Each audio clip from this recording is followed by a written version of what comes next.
My Little Pony, No Way Home, by Batwell. Chapter 1, A New Princess. Columbia Pictures presents a Marvel Studios / AllSpark Pictures production, My Little Pony, No Way Home. Based on the Marvel comic by Stan Lee and Steve Ditko. Based on the toy line My Little Pony by Hasbro. Twilight opened her eyes, the light quickly blinding her. Once her eyes adjusted, she got up to her hooves, and looked around at her surroundings. She appeared to be trapped in a blue void of sorts, much to her confusion. Okay, Twilight. Think. Last thing I remember was completing. Her thoughts ceased as she came to a realization. She had just completed Star Swirl, a bearded spell, then she woke up here. Hello. Where am I? What is this place? As Twilight turned around, she saw her mentor and friend, Princess Celestia, approach her with a kind smile on her face. Congratulations, Twilight. I knew you could do it. Twilight trotted over towards Celestia and hugged her. Princess, I don't understand. What did I do? Celestia giggled as she smiled at her student. You did something today that's never been done before. Beside Celestia, Star Swirl's Brook appeared and hovered beside her, something even a great unicorn like Star Swirl the Bearded was not able to do, because he did not understand friendship like you do. The lessons you've learned here in Ponyville have taught you well. You have proven that you're ready, Twilight. Twilight looked confused. Ready? Ready for what? Celestia then began walking away. Twilight, confused, decided to follow her.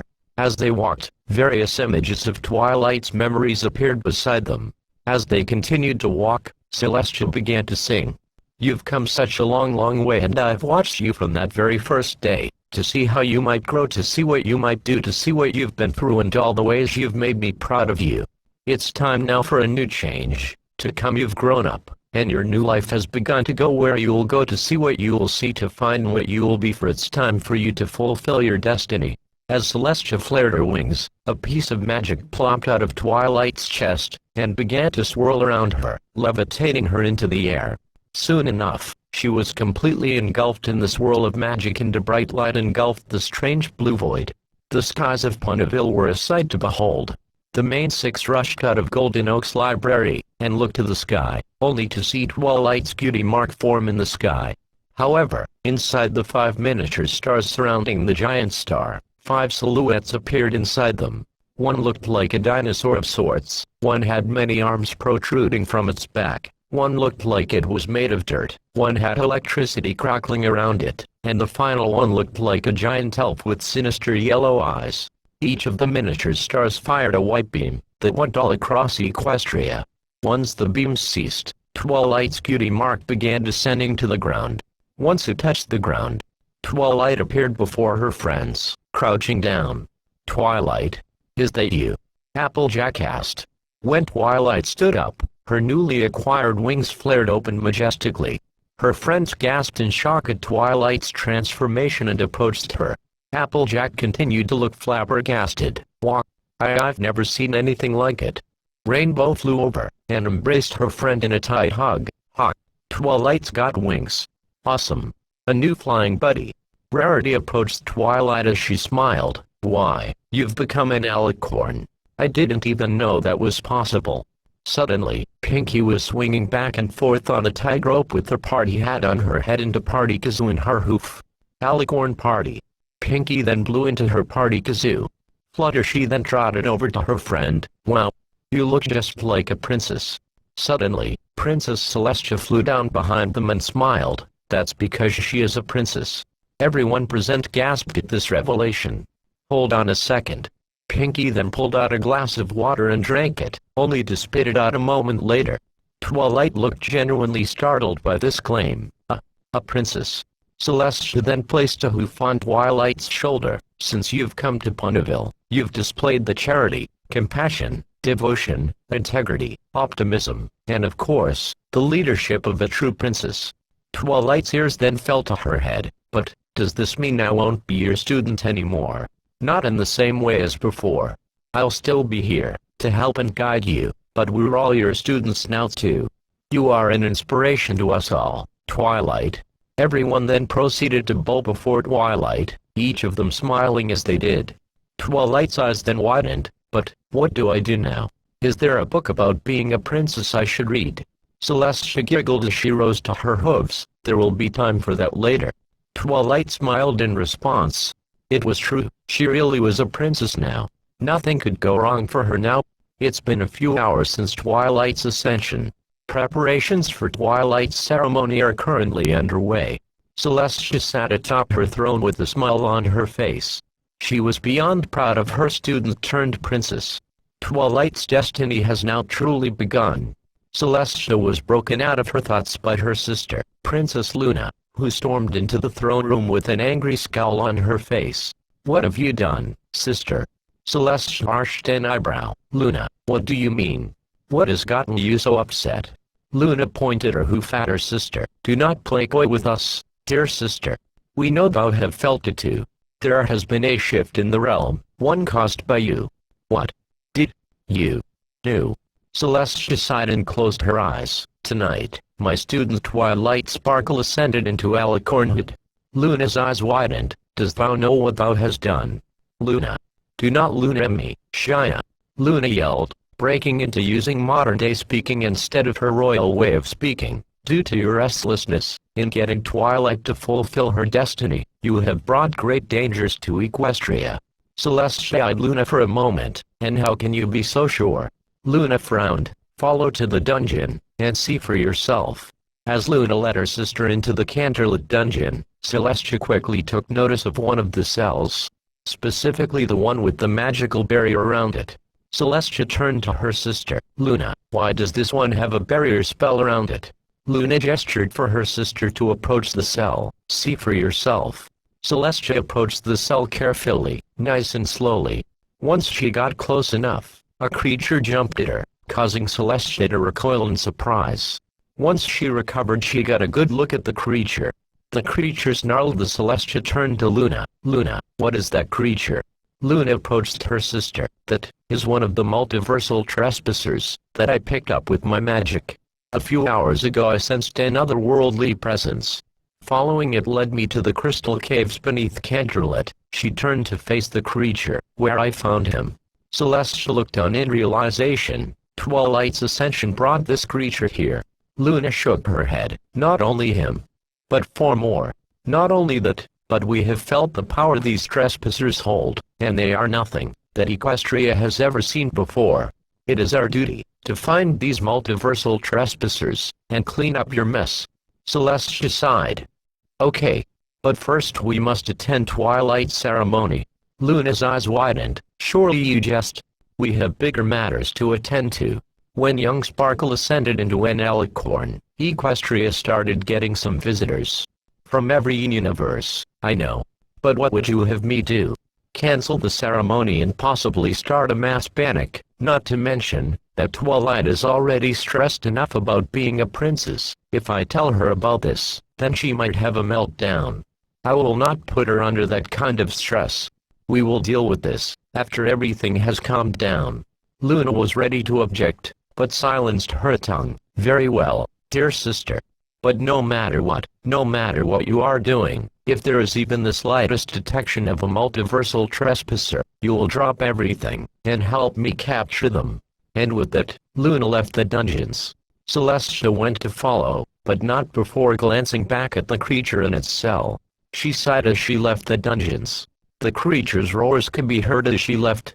Chapter 2: Trouble at the Coronation. Celestia's sun shined bright down onto the city of Canterlot, and what a perfect day for it to do so. Today, ponies from different parts of Equestria have gathered in front of Canterlot Castle in celebration. The celebration of a new princess of Equestria. As the ponies waited in anticipation, Celestia and Luna were standing in front of a gathered crowd inside the castle with the element bearers standing on either side of them, all with tears in their eyes, and dressed in formal dresses for the occasion. As they all waited for the ceremony to begin, Luna leaned towards Celestia and whispered, "We should not be here. We should be locating the multiversal trespassers. You know what will happen if they remain here, and what effect it could have on our world." Celestia frowned at her sister and whispered back, "I'm aware of that, sister. We will find them, but for now, Put on a happy face, and be happy for Twilight's accomplishments. Luna sighed in defeat. Very well. I should be happy that my friend has achieved such an achievement, and I am. But I'm more focused on the matter at Hoof. But for now, I shall drop it, and enjoy the celebration. Celestia smirked. Just try not to fall asleep during the ceremony. Luna frowned but then grew a mischievous look on her face. Very well. But you have to try, and not stuff your face with cake at the party after the ceremony. Watch it, Lulu. Luna chuckled. The Celestia cleared her throat, signaling the start of the ceremony. We are gathered here today in celebration of a momentous occasion. My most faithful student, Twilight Sparkle, has done many extraordinary things since she's lived in Ponyville. She even helped reunite me with my sister, Princess Luna. But today, Twilight Sparkle did something extraordinary. She created new magic, proving without a doubt that she is ready to be crowned Equestria's newest princess. Fillies and gentlecolds, may I present for the very first time, Princess Twilight Sparkle.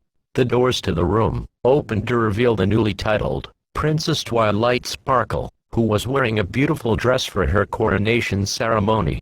As she walked in, a choir of ponies walked behind her, each singing in unison.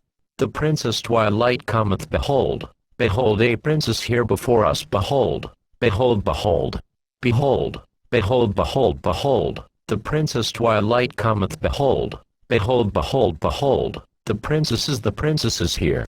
As Twilight and the choir walked through the room, and out onto the balcony, the ponies on the ground cheered happily as Twilight giggled nervously, and waved her hoof as she smiled.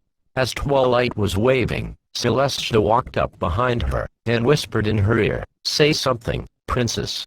Twilight turned to her mentor. "Oh.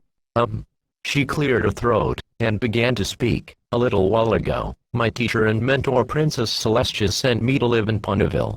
She sent me to study friendship." She turned back to her friends, which is something I didn't really care much about. But now, on a day like today, I can honestly say, she waved her hoof to her friends, gesturing for them to join her, to which they happily accepted as they approached her on the balcony. I wouldn't be standing here, if it weren't for the friendships I've made with all of you. Each one of you taught me something about friendship, and for that, I will always be grateful. As she smiled to her friends, who each had tears brimming their eyes, she turned back around, to face the ponies down below. "Today, I consider myself the luckiest pony in Equestria. Thank you, friends. Thank you, Ebriepenny." As her speech concluded, Ebriepenny cheered in celebration as Twilight and her friends waved to the crowd below, each of them smiling and feeling the happiest they have ever felt. Only that happiness didn't last long, as a violent tremor shook the ground, gaining Ebriepenny's attention, and putting the ceremony to a stop. As Ebriepenny looked around confused, another tremor shook the ground, more violently than before. As the tremor continued to shake the foundation, Luna's eyes widened as she approached her sister. "Celestia, I feel the presence of..." She was interrupted as a mechanical tentacle shot out of the ground below in the middle of the crowd. The ponies screamed as they backed up away from the metal appendage. It was then that another tentacle burst through the ground, and then another, and another. Through the smoke, a figure was rising out of the ground. He appeared to be male and bipedal. The tentacles stomped on the ground with each step they took. As they moved, the figure moved out of the smoke and revealed himself. "The doctor is in." As Doc Ock looked around at his surroundings, he noticed the civilians were not human. They were in fact pastel-colored horses. He raised an eyebrow as he muttered to himself, "Where the hell am I?" Celestia looked to her sister with a stern expression. "Is that..." She got her answer as Luna spread her wings, and took flight down towards Doc Ock.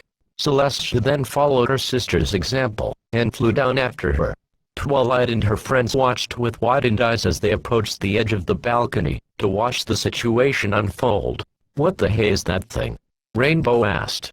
Rarity shook her head. "I don't know, darling. But I do know that that trench coat is horrific." Ebriepenny looked at her with deadpan expressions, except for Twilight, who continued to watch Celestia and Luna confront Octavius. The royal sisters landed down in front of Otto as he continued his approach. He only halted as Luna flared up her horn, and used the royal canterlet voice. "Halt, multiversal trespasser. Thou have intruded on a momentous occasion. Thou will surrender thyself fate once, so that thou may face punishment. Otto, however, didn't look intimidated in the slightest. In fact, he just raised an eyebrow as one of his tentacles raised itself beside Otto's head. Equines. Talking, pastel-colored equines. What madness is this? Otto looked around for a moment, noticing all the terrified expressions on the ponies' faces. He turned back to the royal sisters, and got down to business. Look, I'm on a very tight schedule and you're holding me up. So I'm only going to ask this once. The tentacle beside him opened its claws. He asked, what have you creatures done with my machine? Luna and Celestia looked at each other with confused expressions, before turning back to Otto. Machine? Celestia asked, what are you referring to? The power of the sun, in the palm of my hand. It's gone. Luna scoffed. Be silent, creature. Only thy sister can control the powers of the sun. Otto scoffed and returned to the accusation. I highly doubt that. Celestia stepped forward. Sir, we do not know what you are talking about. But if you come with us, we can help you, and possibly find your machine. Otto smiled a devious grin. Hey, you wanna play games? Otto used two of his free tentacles to tear two pieces of the ground from the foundation, and threw it at both Celestia and Luna. Catch! Luna and Celestia both got to work as they both took to the air, and fired beams of magic from their horns directly at Otto. Ox saw this coming, and used his tentacles to leap out of the way of the attack. As Luna and Celestia flew forward, Otto sent two of his upper tentacles towards the two alicorns as he lowered himself to the ground. While the two sisters swatted away the tentacles with their wings, they both failed to notice Otto's lower tentacles shoot forward beneath them, and grip them by their back legs. Otto smirked as he dragged the two sisters down and smashed them onto the ground. He then raised them up, and used the tentacle gripping onto Celestia, to swing the alicorn into the outer wall of the castle, releasing her as he slammed Luna to the ground once again. Otto then raised Luna into the air, and threw her into the crowd of ponies, causing them to scatter as she landed. Otto smirked as his two lower tentacles planted themselves onto the ground, and raised him into the air. Otto then made his way towards Celestia, and gripped her by the neck with his upper left tentacle. Schold told me what I wanted to know, when I gave you the chance. Otto was then pummeled into the wall by a cyan blur, freeing Celestia. As Celestia shook her head, she saw who had saved her from danger. It was Rainbow Dash. She offered Celestia a helping hoof, to which the Sun Monarch accepted. As the alicorn got back to her hooves, Rainbow crossed her forelegs, and glared at the hole in the wall. Not so tough now, are ya? She was immediately silenced as a mechanical tentacle shot out of the hole in the wall, and gripped her by the neck. She was then slammed into the ground multiple times. Before Celestia could cast a spell, to help the Rainbow Med Pegasus, another tentacle shot out of the dark, and gripped her horn, threatening to break it off. Rainbow was then tossed far into the distance as Otto stepped out of the darkness with an angry look on his face. He turned to Celestia and glared, disgusting abomination. Before Otto could attack, his tentacle was blasted by Luna, who was panting in exhaustion with bruising, and sweat visible on her. This attack caused Octavius to release Celestia. The Sun Monarch took the chance to dash forward, and tackle Otto into the castle. As they both flew through the other side of the wall, and through multiple walls, Otto shielded himself with his two upper tentacles, while his two lower ones were busy trying to ward off Celestia's attacks. Celestia then shot upwards, taking the doctor with her.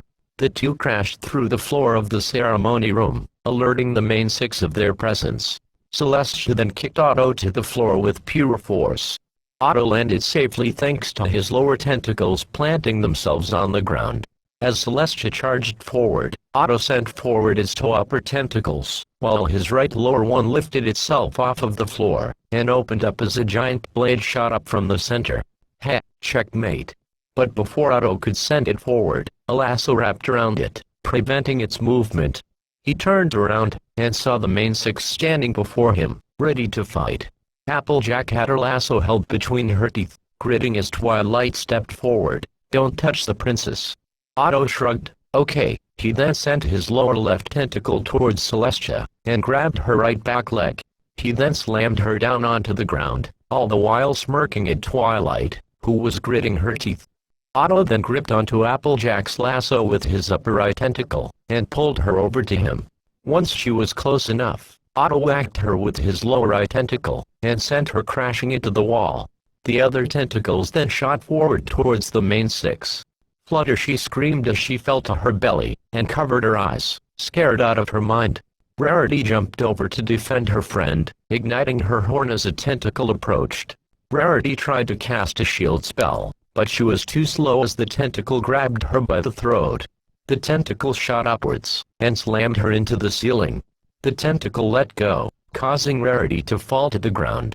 Pinkie laughed as she bounced around, avoiding the tentacle, much to Otto's annoyance. "You're getting on my nerves." Pinkie laughed. "I have that effect on people." Otto smirked as she spoke. Using another tentacle, he gripped her back leg, and swung her into a nearby pillar, taking her out of the fight. "Pinkie!" Twilight shouted in alarm. "Hey bub!" A sudden brash voice shouted from outside. Twilight turned to see Rainbow Dash charging in towards Otto. Ready for round two. As the Cyan Pegasus approached, Otto sidestepped as she flew past. He quickly grabbed her rainbow tail with one of his tentacles, and threw her against a wall. Twilight had had enough and lit up her horn as she spread her wings. She charged forward, and leaped into the air, flapping her wings, only to fall flat on her face.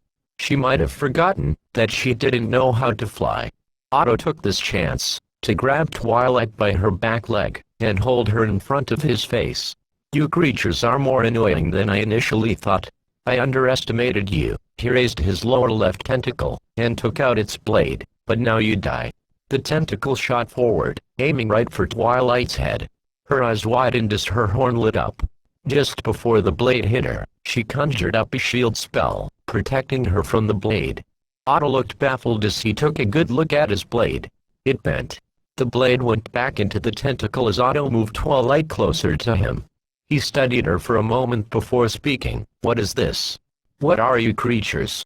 Twilight had nothing to say, so Otto continued. "You horses have wasted enough of my time. So I'll ask once again. Where is my machine?" He leaned in closer to her muzzle. "And where is Peter Parker?" Before she could answer, she noticed that Otto's tentacles were suddenly covered in a blue aura. She leaned her head to the left, and saw Rarity with a smirk on her face. Otto turned around, and noticed this too. "What is this? What's happening?" Suddenly, Otto let go of Twilight, not by his intention though. He deduced that Rarity was the cause of this, and glared at one of his tentacles. "You don't listen to her. You listen to me." Otto's tentacles then proceeded to wrap themselves around him, encasing him in a hold that cannot be broken. Hey, listen to me." His tentacles continued to wrap around him. "No, not her. Me." Once they were completely wrapped around him, it was obvious that this battle was over. As Reapany recovered from the fight, they all approached Rarity with smiles on their faces. "Way to go, Super Cube. That was awesome. Oh, I hope you weren't hurt. Woohoo. Victory party.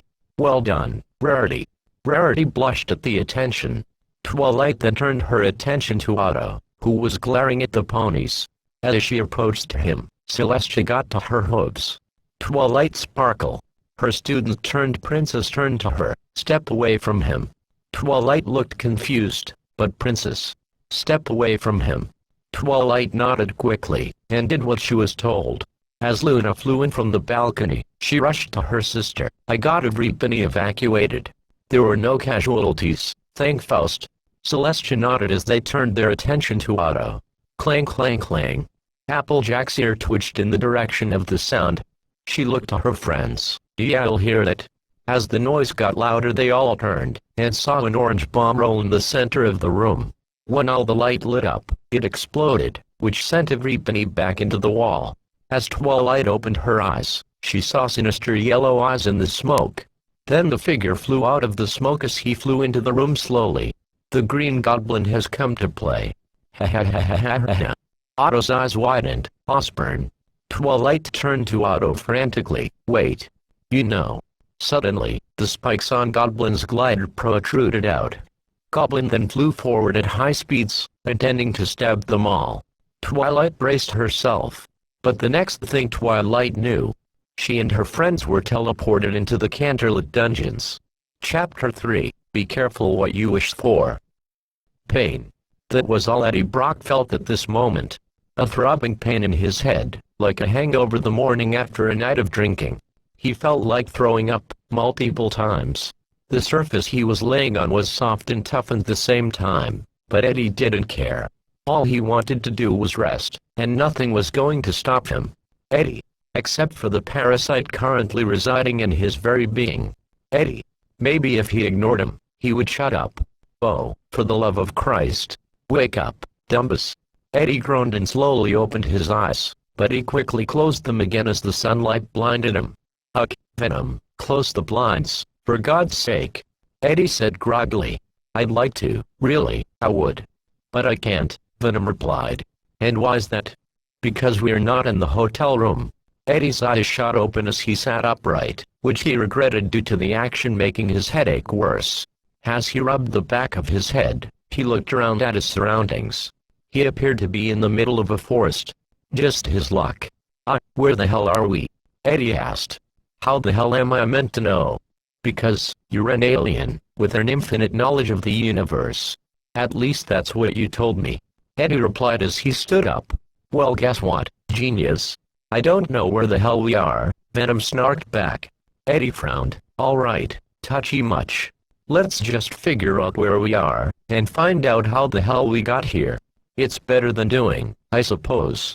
Eddie then began walking through the forest, sticking to the somewhat quiet trail, trying to piece together what the hell happened the night before. Venom, however, started to get really bored, and popped out of Eddie's shoulder, and turned to him. So you love me? Venom asked, wearing a devious smirk on his face.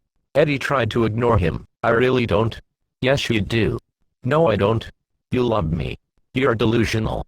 Bitch, you adore me. Eddie shrugged. Whatever helps you sleep at night. Eddie stopped lying too. What the hell is that? Eddie turned around, and saw what had freaked Venom out. A manticore slowly walked out of the bushes, snarling as it looked at Eddie. Eddie took a step back. It looks like a lion, with wings, and a scorpion's tail. The manticore snarled as it slowly approached. Eddie was about to make a break for it before. Wait, Eddie. Do not move. I watched a documentary about lions. If you do not move, they cannot see you. Eddie didn't look convinced in the slightest. That sounds like Jurassic Park. No. It was a documentary on the Discovery Channel, made by David Attenborough. You're thinking of Richard Attenborough from Jurassic Park. The manticore roared, and charged towards Eddie at full speed. Eddie turned to Venom. Alright, yes or no? Wants Jeff Goldblum in it? Venom's eyes widened as he turned to Eddie. Oh wait. It was Jurassic Park. That's Jeff Goldblum. Asshole. The manticore swiped at Eddie with his paw, and sent him into the stump of a nearby tree. The manticore roared as Eddie groaned in pain. You gonna keep whining like a bitch, or are we gonna take this asshole down? Venom asked. What do you think? As Eddie got back up, Venom completely covered his entire body as the manticore tilted its head in confusion. The beast's eyes widened in terror at the monster that stood before him. Venom grinned as he licked his teeth with his giant tongue. You are so screwed now. The Canterlot dungeons. Twilight and her friends were only mere seconds away from being attacked by the Green Goblin, only for them to appear in the dungeons, safe and sound. The main six looked around, confused on what just happened. What the hey just happened? Rainbow asked as she back up near Cell. Only to be scared half to death by the lizard, who lunged out at her as he roared. Thankfully for Rainbow, the barrier kept her safe, but that didn't stop Applejack from bursting out into laughter. That joy didn't last long however as Doc Ock slammed against his cell with his hands, scaring Applejack as well. Twilight looked around in a confused manner. What is going on here? This is all my fault. The main six turned around, to see Celestia and Luna approach them. Celestia had a guilt-ridden expression on her face, while Luna had a stern look on hers. Let me out of here. Otto demanded, but his demand fell on deaf ears as the main six walked over to their princesses. What do you mean it's your fault, princess? If you don't mind me asking, of course, Fluttershy asked Celestia. The Sun Monarch sighed as she looked at her subjects. When Twilight completed Star Swirl's spell, she was only meant to ascend into an alicorn. I didn't take into accountability the effect it could have on the stability of space-time in our dimension. Applejack tilted her head in confusion. Stability of what now? Celestia sighed and turned to Twilight. When you ascended into an alicorn, Twilight, it broke the barrier between worlds, and started pulling in visitors from every universe into this one. From every universe. Twilight asked for clarification. Who are you? And where am I? Otto asked, interrupting their conversation. Luna stepped forward. We believe it would be best not to interact with them because frankly, the multiverse is a concept of which we know frighteningly little. Upon hearing that, Twilight's eyes widened in realization. The multiverse is real. Rainbow raised her hoof. What the hey is the multiverse? Twilight beamed as she turned to Rainbow. The multiverse is the collection of alternate universes that share a universal hierarchy.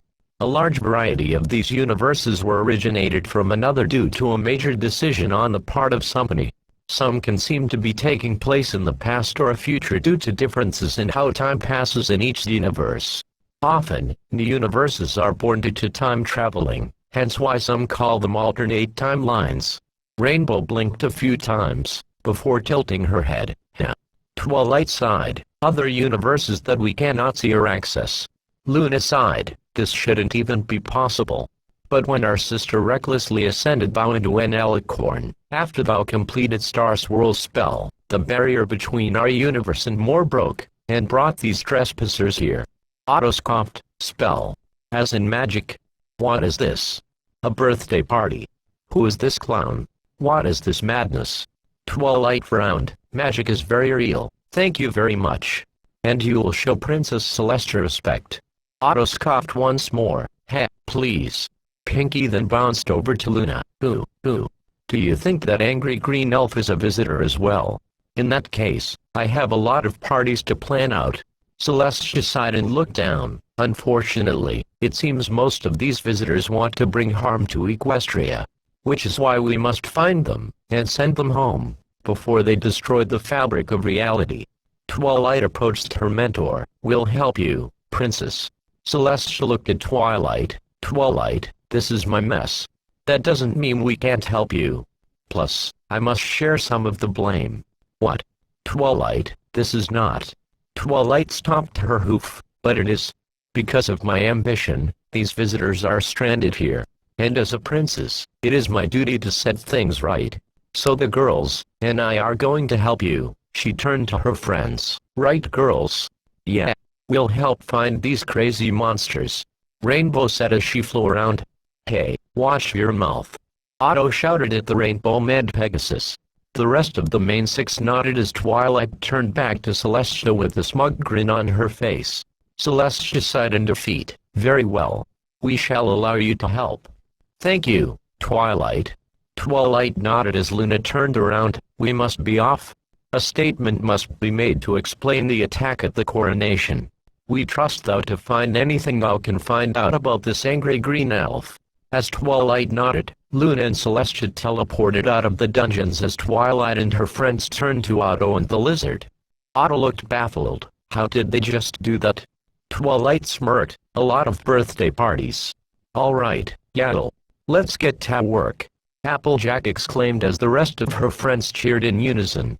Otto rolled his eyes. He was getting too old for this. Chapter 4. Enter Electro. As Twilight and the others, who were now out of their formal wear, talked about their situation, Pinkie Pie bounced around happily for some unknown reason. As she continued to bounce, Otto stared at the pink pony with curiosity and annoyance. His train of thought was disturbed however, as Pinkie Pie suddenly popped up behind him and squealed, "Hi."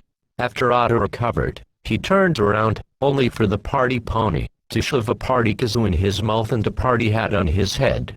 She giggled as zoomed off outside of the cell. Otto spat out the kazoo, and threw the party hat to the ground. He glared at Pinkie Pie. First of all, do not do that again. And secondly, how did you do that? Otto asked.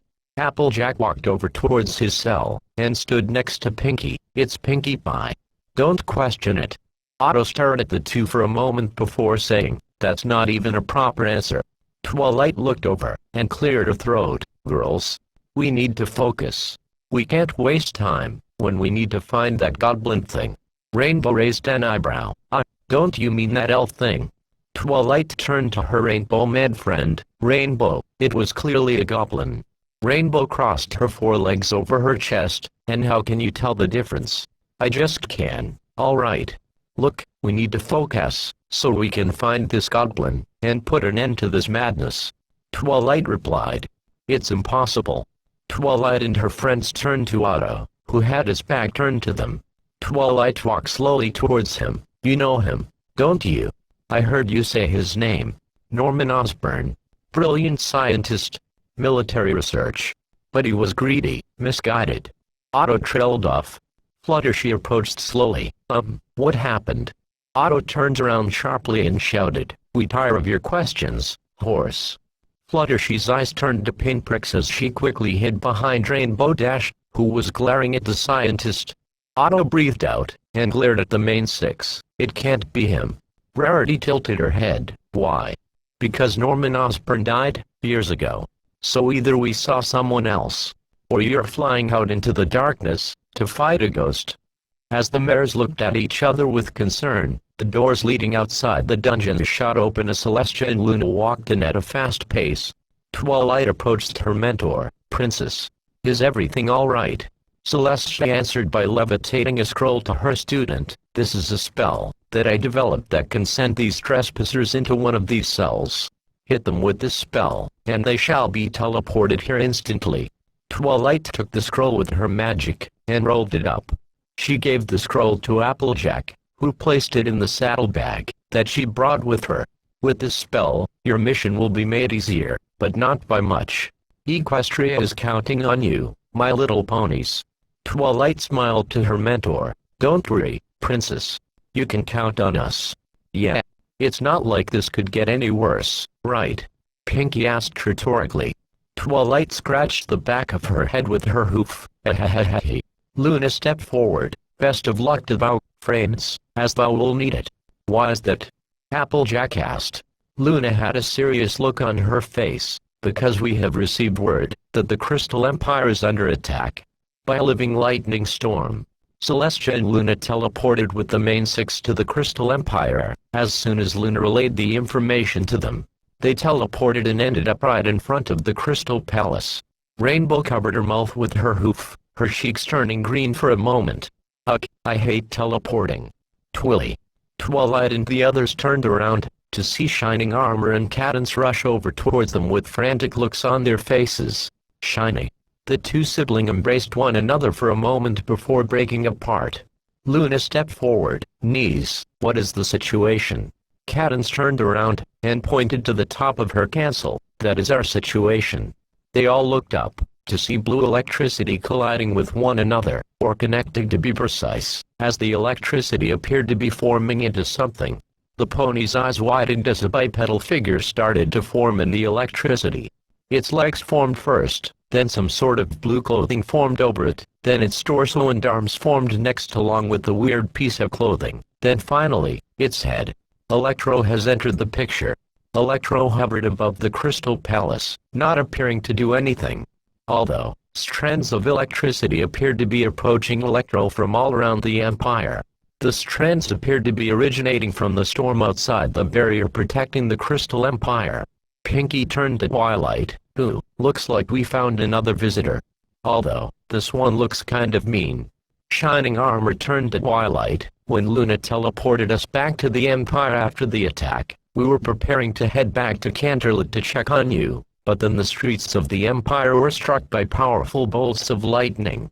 So, we contacted the princesses to ask for some help." Twilight stepped forward. "This appears to be another multiversal trespasser." Cadance raised an eyebrow. "Oh what?" Pinkie drew in a large breath. "Basic hello and Twilipacami and alicorn cheeks and intelabrat alpha saminis and equestria without trilasingat and narrow have edifanthem and bring them back to Canterlot so we can send them home." Cadance blinked a few times at Pinkie's explanation, before tilting her head. "Mind running that by me again?" As Pinkie drew in a large breath, A hoof covered her mouth, courtesy of Applejack. I don't want to be the bearer of bad news, Yaddle, but what's that varmint doing? They all looked up, to see Electro bring his arms into his chest as the strands of electricity approached him at a faster pace than before, causing more electricity to crackle around him. The ponies held in their breath, while Luna and Celestia stared at Electro with stern expressions, ready for him to make a move. The electricity around him grew larger as some of it collided with the cancel he hovered above. It was then that his eyes snapped open. He stretched out his arms, sending out waves upon waves of electricity all around the Empire. Lightning bolts collided with the streets and houses, causing the crystal ponies to run away in terror. Twilight and her friends were nearly struck by a lightning bolt that struck the ground right in front of them. Electro then started to descend to the ground, using his hands to shoot electricity at the houses and ponies around him. Electricity crackled around his fingertips as he shot another blast of electricity. He smirked as he raised his arms into the air, shooting electricity into the air. The sky crackled as electricity filled the sky. Electro brought his arms down, causing several bolts of lightning to crash down on the streets below, destroying several houses and buildings. The ponies were slack-jawed as they looked on in awe at the sheer power that Electro had in his arsenal. They all looked up, to see Flash Sentry and some Pegasus Crystal Guards flew towards the electric villain. Electro smirked again as he raised his left hand and shot electricity at the guards, causing them to scream out in pain and fall to the ground unconscious. Electro spotted Twilight and her friends, and raised both of his arms. He shot bolts of lightning towards the ponies. If it wasn't for Celestia and her shield spell, Twilight and the rest of them would most likely be unconscious right now. Electro kept shooting lightning at the shield, but eventually let up as his arms lowered to his sides. Celestia lowered the shield spell as well. Electro then landed in front of the ponies, and stared at one another for a few seconds. Rainbow growled angrily as she shot forward at high speeds towards Electro. Big mistake. Electro reacted quickly, and shot a bolt of lightning at the Pegasus mare, sending her flying backwards, screaming in pain. Electro then rode along the magnetic ripples at speeds that would make RD jealous, and appeared before Applejack. He seized her by the throat, and zapped her with electricity, AJ crying out in pain as a result. He tossed the cow pony aside as he glared at Twilight and the rest of her friends. Cadance then stepped forward with an angry expression on her face. Enough. Who are you? And why are you doing this? Electro smirked at the Princess of Love. Don't you know? Electricity began to crackle around him. I'm Electro. He then fired a blast of electricity towards the group of ponies, but Celestia and Luna had had enough, and fired beams of magic as a counterattack to Electro's electricity. The two beams and electricity were struggling for dominance. Electro smiled as he added more electricity, to keep up the pressure. I don't know what's going on here exactly, but I felt a new energy that I've never felt before. I want more of it, and there ain't nothing you freaks can do to stop me from getting it. Suddenly, a third beam of magic joined in on the fight. The royal sisters turned to see Cadance helping her aunts in this battle. Then a fourth beam joined, then a fifth, and a sixth. Shining Armor, Rarity, and Twilight each added a beam of magic to counteract Electro. It was then that Electro realized that he was losing. The beams of magic were overpowering his electricity. Electro gritted his teeth as he struggled to overcome the beam of magic. The combined beam of magic eventually won out as it struck Electro in the chest, and sent him flying down the street, defeated. The unicorns and alicorns all bent downward and panted heavily. The amount of magic they used was exhausting, and took a lot out of them. They eventually recovered as Fluttershy and Pinkie went to go and check up on Rainbow and Applejack, while the rest went to get Electro. When they approached him, they noticed something different about him. For one, he wasn't blue anymore, and two, the electricity surrounding him was now yellow. And lastly, his blue uniform was gone. Electro groaned as he got back up to his feet. As he did, he observed his hands, seeing the yellow electricity surround them. I got my body back. He turned to face the ponies, only to raise an eyebrow. The hell is this? Twilight looked confused. What? You're telling me I got my ass beat by a bunch of talking crayon-colored horses? Electro asked. Twilight frowned. First of all, we are ponies. Second of all, you're in a different universe now. Third of all, and what? You all gonna stand there and act like I ain't butt-ass naked? Electro cut Twilight off. Shining raised his hoof. I am. Celestia sighed as her horn lit up, conjuring some clothing for Maximum. It appeared to resemble an electrician's outfit back on his world. Max looked at his attire. Well damn. Twilight then took out the scroll from AJ's saddlebag and lit up her horn, firing a beam of magic at the human villain, teleporting him elsewhere. Max ended up in a cell next to Otto, who waved condescendingly, much to Max's annoyance. He then turned around to see Twilight and the rest of her friends, including Shining Armor and Cadence, appear before his cell. Max then pointed to the lizard and Otto. And who the hell are these two? Hehehe. Max then got a good look at the lizard, instantly recognizing him. Connors. Otto turned to Max. Wait. You know this creature? Not a creature. A man. Pinky turned to Twilight. Whoa. Same universes. Drive Kurt Connors.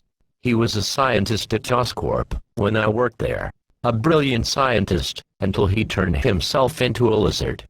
Then he tried to turn the whole city into lizards. It was crazy. Connors stepped forward in his cell. It wasn't crazy, Maximum. It was the next step in human evolution. Pinky gasped, the dinosaur can't talk. Twilight leaned towards her pink friend, Lizard. Right. Connors continued, speaking of which, what happened to you?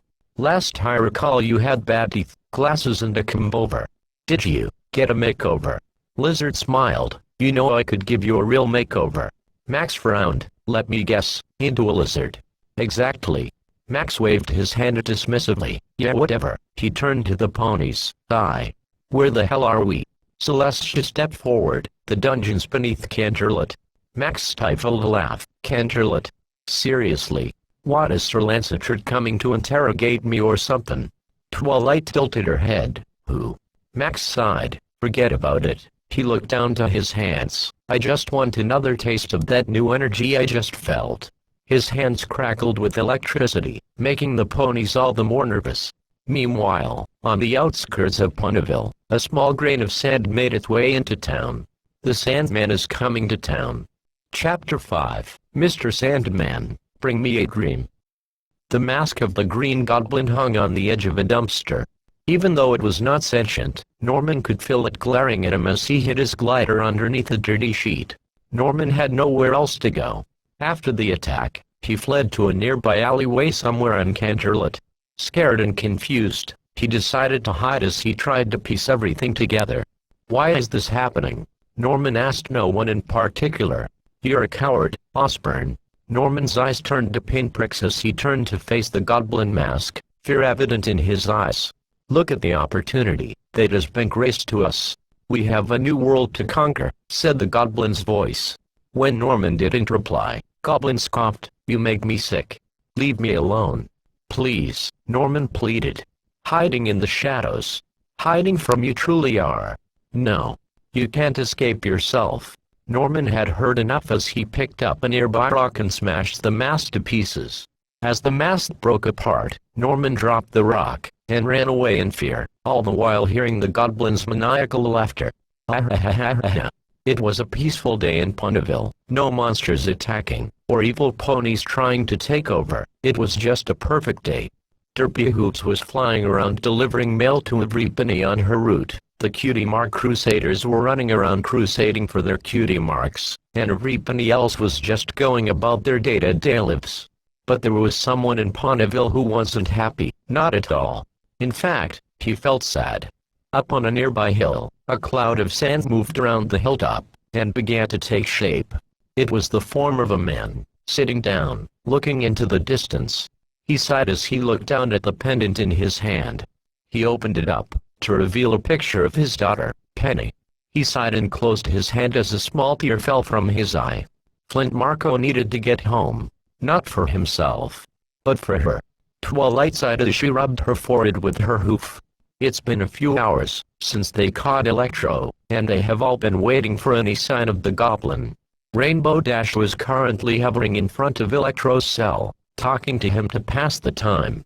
Hold up. Wait a minute. You saying that Pegasi can control the weather? Like the literal weather? Rainbow nodded. Yeah, why? I mean, the princesses can move the sun and the moon, so it's not that strange. Electro's eyes widened, before he composed himself. Now that's some bullshit. Why? Otto then spoke before Max could. The sun and the moon are celestial bodies. The amount of power that would be required to move them is impossible to obtain. Plus it just sounds preposterous. Twilight overheard the conversation and trotted over. I can assure you that it isn't preposterous. The magic they used to Otto then cut her off. Magic? Seriously? How long are you going to spout such nonsense? Twilight gritted her teeth. It isn't nonsense. Magic is real. It's propaganda. It's not. Otto scoffed as Electro crossed his arms. I swear that this place is something out of a children's cartoon. Specifically for girls. Suddenly, Pinky popped up behind Electro. Hey. Boys can like it too. Haven't you heard of brunies? As soon as Electro turned around, Pinky was gone. He turned back to Twilight and Rainbow Dash. That chick is freaky. RD shrugged. You get used to it. Lizard then looked over to Electro. And you said that my plan was crazy. Because it was. Lizard raised a brow. How? It's the next logical step in human evolution. Otto frowned. In what world is turning everyone into lizards the next step in human evolution? Well, you see. Lizard was cut off as Luna and Celestia walked into the dungeon with stern looks on their faces. Cadance trotted over towards her aunties. Aunties. What's wrong? Luna has picked up a multiversal trespasser. He is currently somewhere in Ponyville, Celestia informed the others. The main six looked shocked by this revelation with Rainbow Dash zooming over towards the princesses. We have to go, now. Luna nodded and turned to Cadance and Shining Armor. You two stay here, and make sure these two don't go anywhere. Not like we can go anywhere. Electro muttered under his breath. Shining Armor and Cadance nodded as the main six approached Celestia. Her horn lit up as she teleported Luna and the main six to Ponyville. Celestia and the others appeared right in front of the Golden Oaks Library, ready to locate the multiversal trespasser. Rainbow turned to Luna. Well, where is he? Luna sighed. We were unable to locate where the trespasser is exactly located. We have to spread out and search all of Ponyville. Twilight nodded and turned to her friends. All right, girls. Let's split up. AJ, you check Sweet Apple Acres. Rarity, you check the boutique. Fluttershy, look around your cottage. Pinky, Sugar Cube Corner. Rainbow, check the Everfree, and I'll look around town with the princesses. They all nodded, and spread out to search for the multiversal trespasser. Applejack searched all around her farm, the barn, the house, everywhere. I guess he ain't here. She sighed and left the farm. Rarity exited her boutique as Pinky bounced by with a disappointed look on her face. Did you find anything, darling? When Pinky shook her head, Rarity sighed as she joined her friend. As Rainbow flew over the Everfree forest, she was unaware that someone was watching her. Venom licked his teeth as he watched the rainbow mare fly over, perched on a tree branch. Eddie, can we eat that one? What? No. Eddie replied. Venom frowned. Why not? Because she hasn't done anything wrong. Plus she's way too fast for you to catch her. But she has rainbow hair. She might taste like a variety of different flavors. No. Venom sighed as he hopped off the tree branch. You're no fun, Eddie. Yeah, and you're a parasite. Parasite. It's true. Venom didn't look happy. Apologize. No. Apologize. Okay, fine. I'm sorry, you big baby. Venom grinned. That's more like it. You're a little bitch, you know that. Screw you, asshole.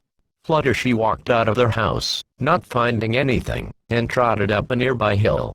She thought that she'd taken the scenery and relax. As she made it up the hill, she gasped as she saw Sandman, sitting on the hilltop, gazing into the distance. Fluttershy gulped as she slowly approached him, nervous to the core. She stopped dead in her tracks as he turned around to face her. Flint's eyes widened as he gazed upon Fluttershy. She was surprised as he did nothing and turned around. Penny would love this place. Fluttershy tilted her head in confusion. Penny. My daughter. Fluttershy then mustered up the courage, and walked up to Sandman, and stood next to him. Fluttershy looked down, and saw the pendant in his hand. Penny is never going to believe that I went to a place full of talking horses. We're ponies actually. Fluttershy said meekly. For the first time since he got here, Flint smiled and looked at the chimera for a moment, before looking down at the pendant. Everything. Fluttershy looked into his eyes before he continued. Everything I do. Every action I do. Every decision I've ever made, is for her. Fluttershy smiled. You seem to love your daughter very much. More than anything. Which is why I cherish the moments we have left together, Flint said with sadness in his voice. What do you mean? Flint sighed. My daughter's sick. Fluttershy covered her mouth with her hoof as tears came to her eyes. I'm so sorry. Flint sighed once more. I just have to get enough money to get her treated, but now I'm here, with no way home. Fluttershy took one step closer to the man made of sand. You don't seem like a bad person. I'm not a bad person. I just make bad choices. Fluttershy. They both turned to see Rainbow flying in at full speed with the others behind her. Rainbow tried to tackle Flint, but a hole formed in his torso, and she flew right through him. Once she passed through, he glared at Fluttershy. What is this? A trick? Sandman asked angrily. Fluttershy stepped back. No. Please, you just have to trust me. I don't trust you. I don't know you. Before he could do anything, Twilight charged her horn, and fired a beam of magic at Flint. Once the beam hit him, he disappeared. After breathing a sigh of relief, Fluttershy turned and glared at Rainbow Dash, who merely rubbed the back of her head with her hoof. Flint appeared inside a cell, right next to the lizard. He banged his hands on the magical barrier holding him inside a cell. The silence was then broken by Electro. Welcome to the Gulag. Flint turned to see Max and Otto inside their own cells. He turned the other way, to see a lizard inside a cell. Where am I? Flint demanded to know. Electro shrugged. Horse dungeon. Flint raised an eyebrow. Horse dungeon. Can't simplify it anymore, men. Flint sighed as he walked to the back of his cell and sat down. He opened the palm of his hand, and stared at the pendant. Sorry, Penny. Guess I'm going to be a little longer than I thought. A sudden knock on the door alerted the Sparkle residents. Spike, who had evacuated with Nightlight and Twilight Velvet after the attack, rushed to the door to answer it, hoping it would be Twilight and the girls. When he opened it, he didn't see the girls, but instead, he saw none other than Norman Osborn, who looked terrified and confused. Help me. Please. Chapter 6, Tensions Rise. The doors to the Canterlot dungeon opened up. The main six, Celestia, and Luna all walked in as Rainbow Dash hovered in front of Fluttershy's face. How many times do I have to say that I'm sorry? I thought he was going to hurt you. Rainbow exclaimed to Fluttershy. The Chimera frowned. He wasn't going to hurt me, Rainbow Dash. He's not even bad. He just wants to get home to his daughter, she said with nothing but conviction. Rainbow crossed her forelegs over her chest. But how was I meant to know that? He's literally a sand monster. Fluttershy just shook her head. That doesn't mean you just attack him. Now you'd better apologize to him. What? Seriously? Fluttershy just looked at her friend with disappointment in her eyes. Rainbow sighed in defeat and muttered something under her breath as she approached Flint's cell. Rainbow tapped on the barrier with her hoof, causing Flint to look up ever so slightly. Rainbow sighed. Look, I'm sorry I attacked you. I thought you were going to hurt my friend, but that doesn't make it an excuse for what I did. I just want you to know that I'm sorry. Flint stared at her for a moment, before humming and looking back down at his pendant. Rainbow was about to say something when Electro cut her off. That has to be the most bullshit apology I have ever heard. Rainbow turned and glared at the electric villain, who crossed his arms, and looked at her with a smug expression on his face. Suddenly, a scroll appeared in a green flame right in front of Celestia. Before it fell to the ground, she caught it with her magic and opened it. Twilight, curious, stepped forward. What does it say, Princess? Celestia's eyes widened and looked up from the scroll. She looked towards Twilight with fear in her eyes. Twilight? One of the multiversal trespassers. They're at your parents' house. Twilight's eyes widened, and before anybody could do anything, she teleported out of the dungeon. Twilight appeared in her parents' living room with fear and worry evident in her eyes. Spike. Mom. Dad. She shouted in fear. She galloped into the kitchen and lit up her horn, only to tilt her head in confusion as she saw Norman Osborn, sitting at the dining table with her family, drinking tea. Twilight Velvet turned around, and saw her daughter. "Oh, hey, here she is." She turned to Norman. "Norman, this is my daughter, Twilight Sparkle, the newly crowned princess," Nightlight added. Twilight's horn dimmed as her face showed nothing but utter confusion. "Norman Osborn, I thought that you..." "I woke up in this place, scared and alone. I looked around, and found the nearest house, and I thought whoever lived there could help me," Norman explained. Twilight looked completely thrown. "Wait, so you want help?" Spike got up from the table, and walked over to Twilight. He just knocked on the door, looking terrified. He asked for our help. Norman looked down sadly. "I didn't know where else to go. I don't have a house. Oscorp doesn't exist. And my son." Norman sighs sadly before continuing. "Sometimes I'm not myself. I'm someone else." Velvet and Nightlight nodded in understanding as he continued. "And every time he's in control, I can't remember." "Who?" Twilight interrupted. "And now I'm here." "Who's in control?" Twilight once again interrupted. "In this place," Norman continued. Twilight stepped forward. "Norman, who's in control?" Norman was starting to panic. "In the city, and I don't know." Norman started to hyperventilate. "I don't know why. What's going on with me? And I don't." Velvet had heard enough, and placed a hoof on his shoulder, calming him down. Norman breathed as he took a sip of his tea. "It doesn't make sense." As Nightlight got up from the table and approached Norman, Spike got up to make some more tea. While all this was happening, Velvet got up, and pulled Twilight into the living room to talk. "Twilight, what is going on exactly?" Twilight sighed and looked into her mother's eyes. "When I completed Star Swirled a bearded spell, and ascended into an alicorn, it broke a hole in reality, and these beings from other realities were pulled into Equestria." Velvet nodded. "And I'm assuming you've found the rest of these visitors?" Twilight nodded. "And are they all like Norman?" Velvet asked. Twilight exhaled. "Yeah. They all have their own mental and physical issues." Velvet looked back towards Norman. "Well, he needs help, and maybe they all do." Twilight's eyes widened at realizing what her mother meant. "Wait, you don't mean..." "No, Mom, this isn't my problem." Velvet looked surprised. "Not your problem, Mom. Their chance of getting help is way better back where they came from. Sending them home, that's the best thing that we can do for them," Twilight explained. Velvet, however, didn't look convinced. "For them? Or for yourself?" Velvet then placed a hoof on her daughter's shoulder. "You're a princess of Equestria. It's your duty to help those in need." Twilight sighed and looked at Velvet with sadness in her eyes. "This is what's best for them. Trust me." Velvet sighed and gave her daughter a hug, to which Twilight happily accepted. What they didn't know is that Norman was watching them, thinking about his relationship with Harry. A sudden pop echoed throughout the dungeon, gathering everybody's attention. Everyone turned to see Twilight and Norman in the center of the room, with Norman looking around confused. Everyone readied themselves, but Twilight raised a hoof. "It's okay.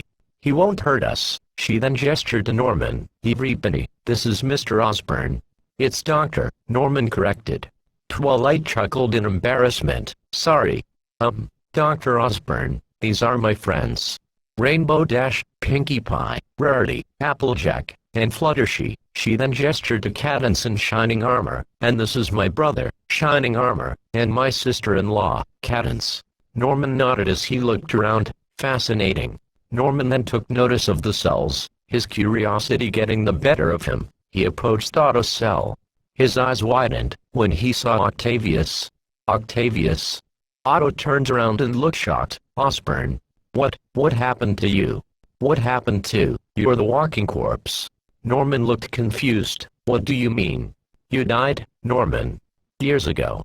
Twilight's ears perked up at that as she turned to Otto.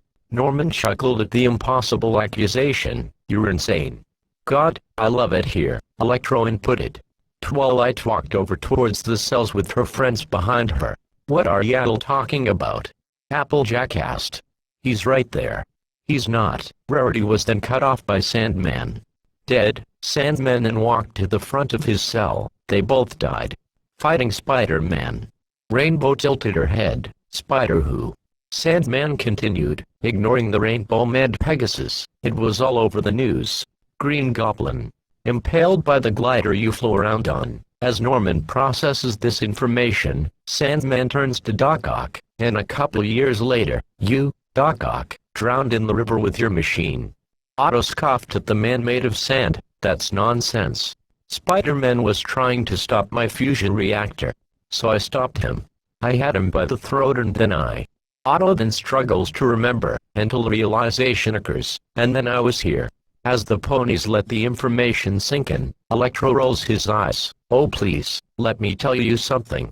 I was whooping Spider-Man's ass, he'll tell you. The ponies turned to Max, and then he caused an overload. I was stuck in the grid, absorbing data. I was about to turn into pure energy and then Electro's eyes widened in realization. Oh, shit.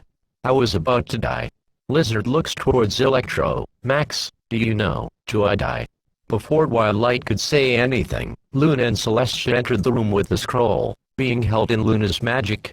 Luna turns to see Osborn. Oh great, thou caught another one. Twilight then looked at Luna frantically as the Night Princess's horn glowed. No, wait, Princess Luna, he's not. But she was too late, as Luna fired a beam of magic, teleporting Norman into his cell. Twilight saw the fear in his eyes and reassured him, it's okay, She then notices the scroll. What is that? Luna smiles. This is a spell that we created. Specifically made to send the trespassers home. Celestia nodded. Once this spell is casted, this entire thing will be over. Otto glared at the princesses. And then what? We perish. Electro waved his hand. No thanks. I'll pass on that. Norman looked terrified. Let me out of here. He turns to Twilight. Twilight then looked conflicted. She should be happy that this is over. So why isn't she?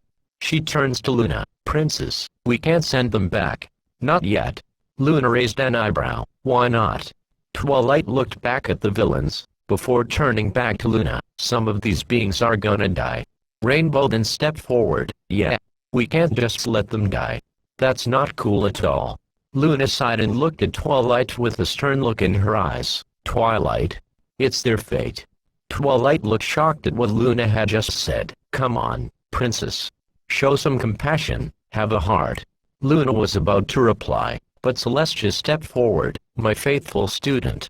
I'm pleased that you wish to help these individuals. But our duty as princesses is to put the safety of Equestria first. If they stay here, then they risk destabilizing our world. As horrible as it sounds, in the grand calculus of the multiverse, their sacrifice means infinitely more than their lives. Twilight took a step back, horrified at what she was hearing. Celestia looked at her in sorrow. I'm sorry, Twilight. If they die, they die. Celestia and Luna then began charging their horns, the scroll lighting up as it levitated into the air. Suddenly, a yellow glow surrounded the villains as the spell was taking effect. Applejack lowered her Stenson. That ain't right. Pinky's mane deflated. But, this was supposed to have a happy ending. We're not really going through with this, are we? Rainbow asked in disbelief. Fluttershy whimpered as Rarity hugged her, comforting her. Cadance in shining armor looked away in sorrow. Twilight was conflicted. She wanted to save Equestria, but not like this. Tears came to her eyes as she struggled with the decision. Eventually, she couldn't stand by and let these people die. It was then that Twilight charged up her horn and blasted Luna in the chest. Chapter 7, A Royal Confrontation. Luna crashed into the wall behind her due to the magic blast from Twilight. As Luna fell to the floor, Celestia and the others looked at Twilight in shock. She just blasted Luna. Seizing the opportunity, Twilight used her magic to grab the scroll from Celestia, while her concentration was halted. The glow around the villains ceased as they all turned to Twilight. Celestia saw Twilight's horn glow. She was about to teleport. No. Celestia exclaimed as she spread out her wings, but it was too late. Twilight had already teleported out of the dungeon. Luna groaned as she got back to her hopes. She snarled in anger as she charged up her horn. Luna then teleported out of the dungeon. Celestia turned to everyone else in the room with a look of sorrow. I'm sorry. Celestia teleported out of the room, leaving the others shocked at what just happened. Twilight appeared in front of the castle with panic written all over her face. She just attacked Princess Luna. What was she thinking? She had to get as far away as possible.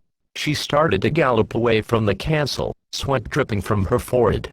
She came to a sudden stop when Luna appeared in front of Twilight. Twilight took notice of Luna's face. She did not look happy. Give the scroll up, Twilight Sparkle. We will not ask a second time, Luna ordered. Twilight was terrified. Why was Luna so adamant in letting these people die when they could help them? What was going on? Princess Luna, I don't want to fight you, but we can't let these people die when we could help them. Luna shook her head. No, Twilight Sparkle. These things are not our problem. They are not of our own dimension.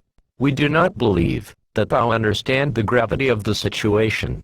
Then tell me why you are so willing to let these people die. Suddenly, Celestia appeared behind Twilight. She turned around to face her mentor, expecting her to be furious for attacking her sister. She was surprised when she saw that Celestia had a sad look on her face. Twilight, my faithful student. If these creatures stay here in our dimension, then Equestria itself will perish. The barriers surrounding our dimension will shatter and put the lives of our citizens at risk. We must follow the natural order of the multiverse. Twilight shook her head. But what about the magic of friendship? Don't they deserve the chance to be helped? Celestia sighed. Not all creatures deserve to be helped. I want to help them. But the longer they stay here, the more our world is at risk. Our dimension will shatter when the barriers break. Everybody you love will die. I'm doing this for the greater good. Twilight gave her mentor a stern look. Nothing ever justifies taking a life. Luna stomped her hoof. Twilight, listen to us. These are threats to Equestria that cannot be helped. We will not let our subjects be threatened by multiversal threats ever again. Twilight looked confused, again. She turned to Celestia. What does she mean, Princess? Celestia sighed and looked into her student's eyes. A long time ago, a being called the Watcher came to us for aid. We had just defeated Discord, and we were returning to Canterlot. Luna stepped in. Who are you? The Watcher said that the entirety of the multiverse was under threat. Twilight tilted her head. By who? Celestia and Luna lit up their horns and casted a projection spell, showing an image of a metallic being. Celestia frowned. His name was Ultron. He was going from universe to universe, wiping the mud into nothingness. If we didn't help the Watcher and other multiversal heroes stop him, then our world would have been next. The image faded away as Luna stepped forward. It was then that we made sure that our dimension would be protected from outside threats. We casted a powerful barrier around our universe to ensure its safety. Now that it's gone, our universe is exposed. The only way to ensure our protection is to send these individuals home, even if it means letting them die. Twilight looked at the two in disbelief. How was this never recorded in Equestrian history? She didn't have time to dwell on that now. She needed to focus. She shook her head and said, that doesn't mean that these people need to die. If we send them back, after we've helped them, things will be different. They'll lead better lives. You two always believed in me. Please believe in me now, when I say that I can help them. Please, I'm begging you. They deserve a chance. Luna had had enough as her eyes glowed. Enough, Twilight. Hand over the scroll. Now. Twilight had tears in her eyes as she spread her wings out. No. To both of the sisters' surprise, Twilight took off into the sky. Luna turned to Celestia. She can fly. Celestia rolled her eyes. It appears that Rainbow Dash has been teaching her in their spare time. Come. We must retrieve that scroll. And what of Twilight? Celestia sighed as a tear fell down her face. If Twilight must be locked away in order to save our kingdom, then she will be restrained and secured in the dungeon. The two sisters took flight, not wanting to do this. But in their eyes, there was no other choice. It took a minute for Twilight to realize that she was flying. But she shook off the thought and continued onward. Suddenly, Luna and Celestia teleported in front of her, halting her progress. She really didn't want to fight. She knew she couldn't win. Enough, Twilight. Hand over the scroll, Luna demanded. Princess Luna. Twilight started but was interrupted by Luna. No. You are putting Equestria at risk. And for these irredeemable villains no less. Enough is enough. Twilight then shouted back, you were a villain too, Luna. That statement shut Luna right up. Twilight continued, you threatened to put Equestria into eternal night. You banished Princess Celestia. And, yet we helped you, and gave you a second chance. You act like they are beyond help, when you were in their exact position. So tell me, Luna. If these people don't deserve a second chance. Did you? Luna tried to retort, but she couldn't. There was no doubt in her mind. She knew Twilight was right. She got a second chance, when she was Nightmare Moon. So why couldn't these people get one? Celestia then spoke, her voice cracking, you're right. You are absolutely right, Twilight. Tears were now streaming down her face as she continued, we let our fear Voltron get the better of us. I taught you the importance of friendship and second chances. And yet I won't even bother to let you help those in need. I've been a complete fool, Twilight. I'm so sorry. It was then that Twilight flew into Celestia's chest and sobbed into it. Celestia cried as well, regretting her actions. Luna sighed, gathering the attention of the pair. You're right, to Twilight. I've let my anger control my actions. I've been trying to get rid of them, when I should have been trying to help them. I'm such a hypocrite. Luna exhaled. Okay, Twilight. We'll try things your way. Twilight smiled at the Midnight Mare as she sniffled. She was going to do things the right way. They all teleported into the dungeon, where everyone had been waiting. Celestia stepped forward. I'm so sorry. I was acting like a fool. She turned to the villains. These creatures need help, and it's our obligation as princesses to give them aid. She turned to Twilight. Thank you, Twilight. Now I know why I chose you to be a princess. Twilight blushed as everybody cheered in celebration. The cheering was ceased when Doc Ock cleared his throat. Everyone turned to Otto as he looked at Twilight. You could have just left us to die. Why didn't you? Shining smiled as he turned to Twilight. Because that's not who she is. Twilight smiled back to her brother. She then stepped towards the cells. I think I can help all of you. If I can fix what happened to you, then when you go back, things will be different, and you might not die fighting this Spider-Man. Electro raised an eyebrow. What do you mean fix us? Our technology might not be as advanced as yours, but our magical capabilities might be able to help you. We also have a science lab, so Twilight was cut off by Norman. I can help you. You know, I'm something of a scientist myself. He turned to Otto. Octavius knows what I can do. Otto scoffed. Fix? You mean like a dog? I refuse. Twilight frowned a little. I can't promise you anything. But at least this way you actually get to go home, and have a chance, a second chance. I mean, come on. Isn't that worth trying? Lizard stepped forward. Trust me, Twilight. When we try to fix people there are always consequences. Twilight shrugged. You don't have to come. But if you stay here, you will be sent back without help. Lizard rolled his eyes. Bonk, so we go along or die. Not much of a choice, is it? Sandman crossed his arms. I just want to go home. Electro looked curious. Well, I myself don't want to be killed, so, what's your plan? Twilight smiled. I have it all planned out. She then turned to Cadance in shining armor. I want you two to take this scroll, and keep it safe. If anything happens, do not hesitate to cast the spell. Shining them stepped forward. No, I'm coming with you. Twilight shook her head. No.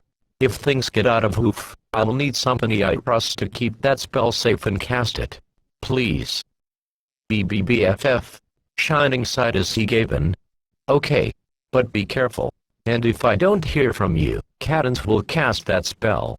Cadance nodded as they all embraced. Twilight departed from the hug, and turned to the villains. So, who's coming with me? The villains all looked at each other before Electro answered. Well, I'm in. But, if this goes sideways, I'ma fry you from the inside out. Twilight smiled at her friends. Her plan was going to work. Nothing could go wrong. Meanwhile, in Ponyville, A man was exiting the Everfree forest with a grin on his face. He looked around and saw Ponyville. A tendril began to wrap around him, only, it wasn't black. It was red. Let there be carnage.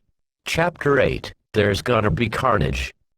Venom leapt from tree branch to tree branch, trying to find a way out of the Everfree forest. He encountered many creatures as he trekked through the forest. Manticores, timberwolves, which he tore through with ease. But he kind of wished that they provided more of a challenge. But he didn't complain, it gave him something to do. Jesus Christ, how big is this forest? It feels like we've been moving through it for hours.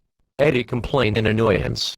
Venom shook his head. Well, I don't know about you, but I'm having the time of my life. Eddie proceeded to roll his eyes. That's because you get to fight these weird-ass creatures we keep running into. Eddie, you need to learn how to have fun. We are stuck in a forest, filled with fantasy creatures I might add, and we have no clue as to where we are. So excuse me for not being in the best mood, Eddie replied sarcastically. Oh, stop being such a little bitch. Eddie rolled his eyes once again. Whatever, dickhead. Eddie, relax. With the lethal protector roaming around this forest, nothing is gonna come near us. Eddie, much to Venom's confusion, then proceeded to burst into laughter. What? That is such a shit name, Eddie said while laughing. It is not. It is not. Is too. You're a shit name. That doesn't even make sense, Dumbus. It does make sense. Because I said it makes sense. As Venom leapt onto the next tree branch, he put too much weight on the branch, causing it to snap. Venom then fell, and landed on his back. The lethal protector everybody. Venom groaned as he got back to his feet. Eddie. Shut up. As Venom got back up to his feet, he noticed a clearing up ahead. Curious, he walked towards it, and moved the tree branches blocking his view. Venom grinned as he saw a town on the other side of the clearing. There. We're out of the forest. Happy? Venom asked Eddie sarcastically. Okay, great. Now we can see where the hell we are, Eddie replied. Best we stick to the shadows.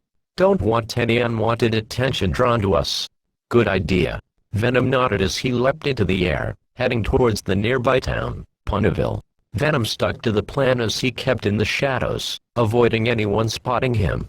As they got a look around, they noticed the populace of this town wasn't human. They were ponies. Turns out that flying Pegasus they saw earlier wasn't native to the forest they woke up in. They were everywhere. Eddie. I don't think we're in Kansas anymore, Venom quipped. Eddie groaned. You did not just say that joke. As Venom chuckled, he and Eddie both noticed what appeared to be a schoolhouse nearby.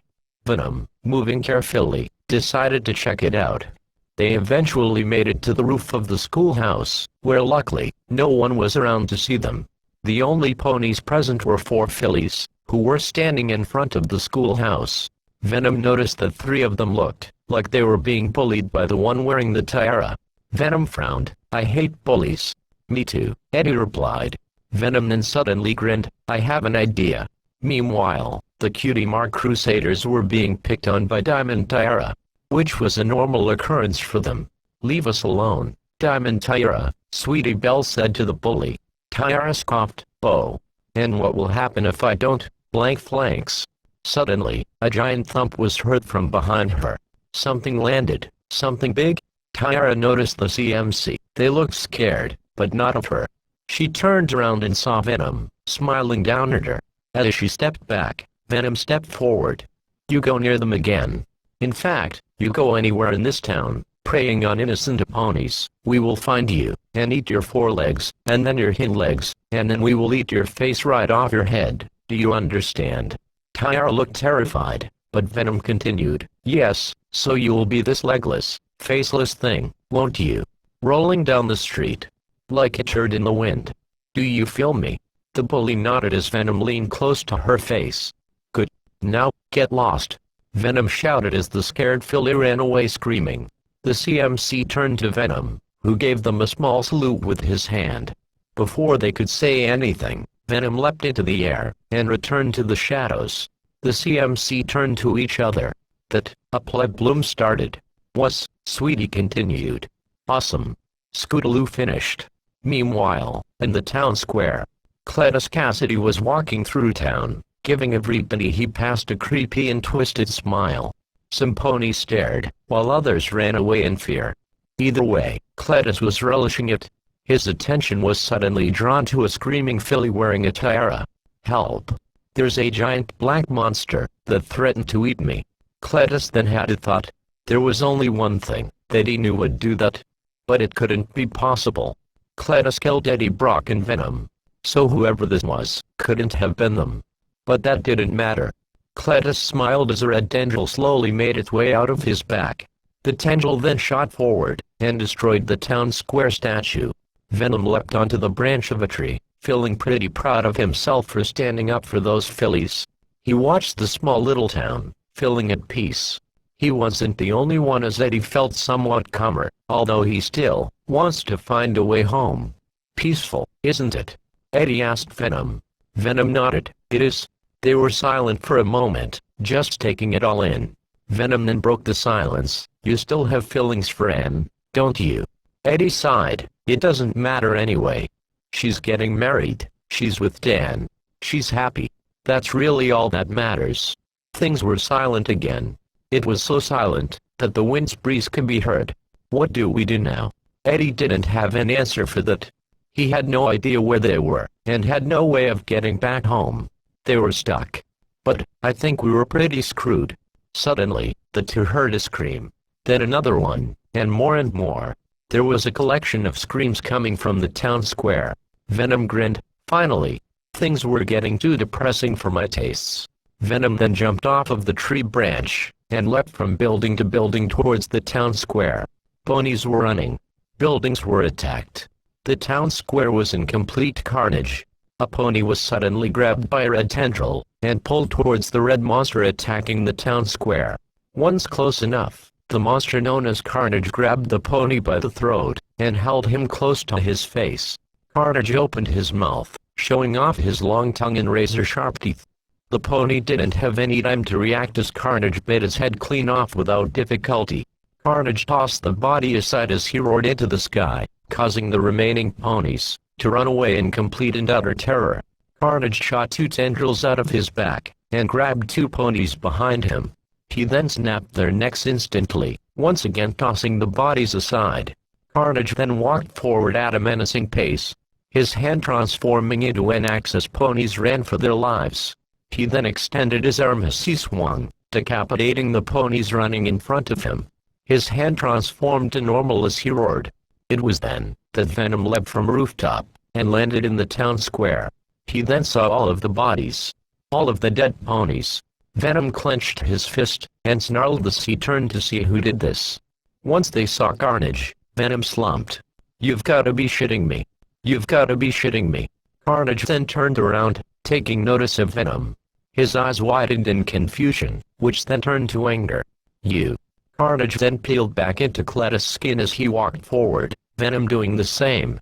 The last piece of Carnage went back inside of Cletus' skin as he smirked at Teddy. Well, well, well. Ain't this a reunion? You know, I'm surprised to see you again, considering last time I saw you, I ripped your heart out of your body." Cletus shouted at Teddy. "I was about to say the same thing to you. Since, you know, Venom bit your head off." Eddie replied. "Tasted amazing, by the way." Venom and put it inside Eddie's head. Cletus spread his arms out. "Well, ain't that a coinkydink?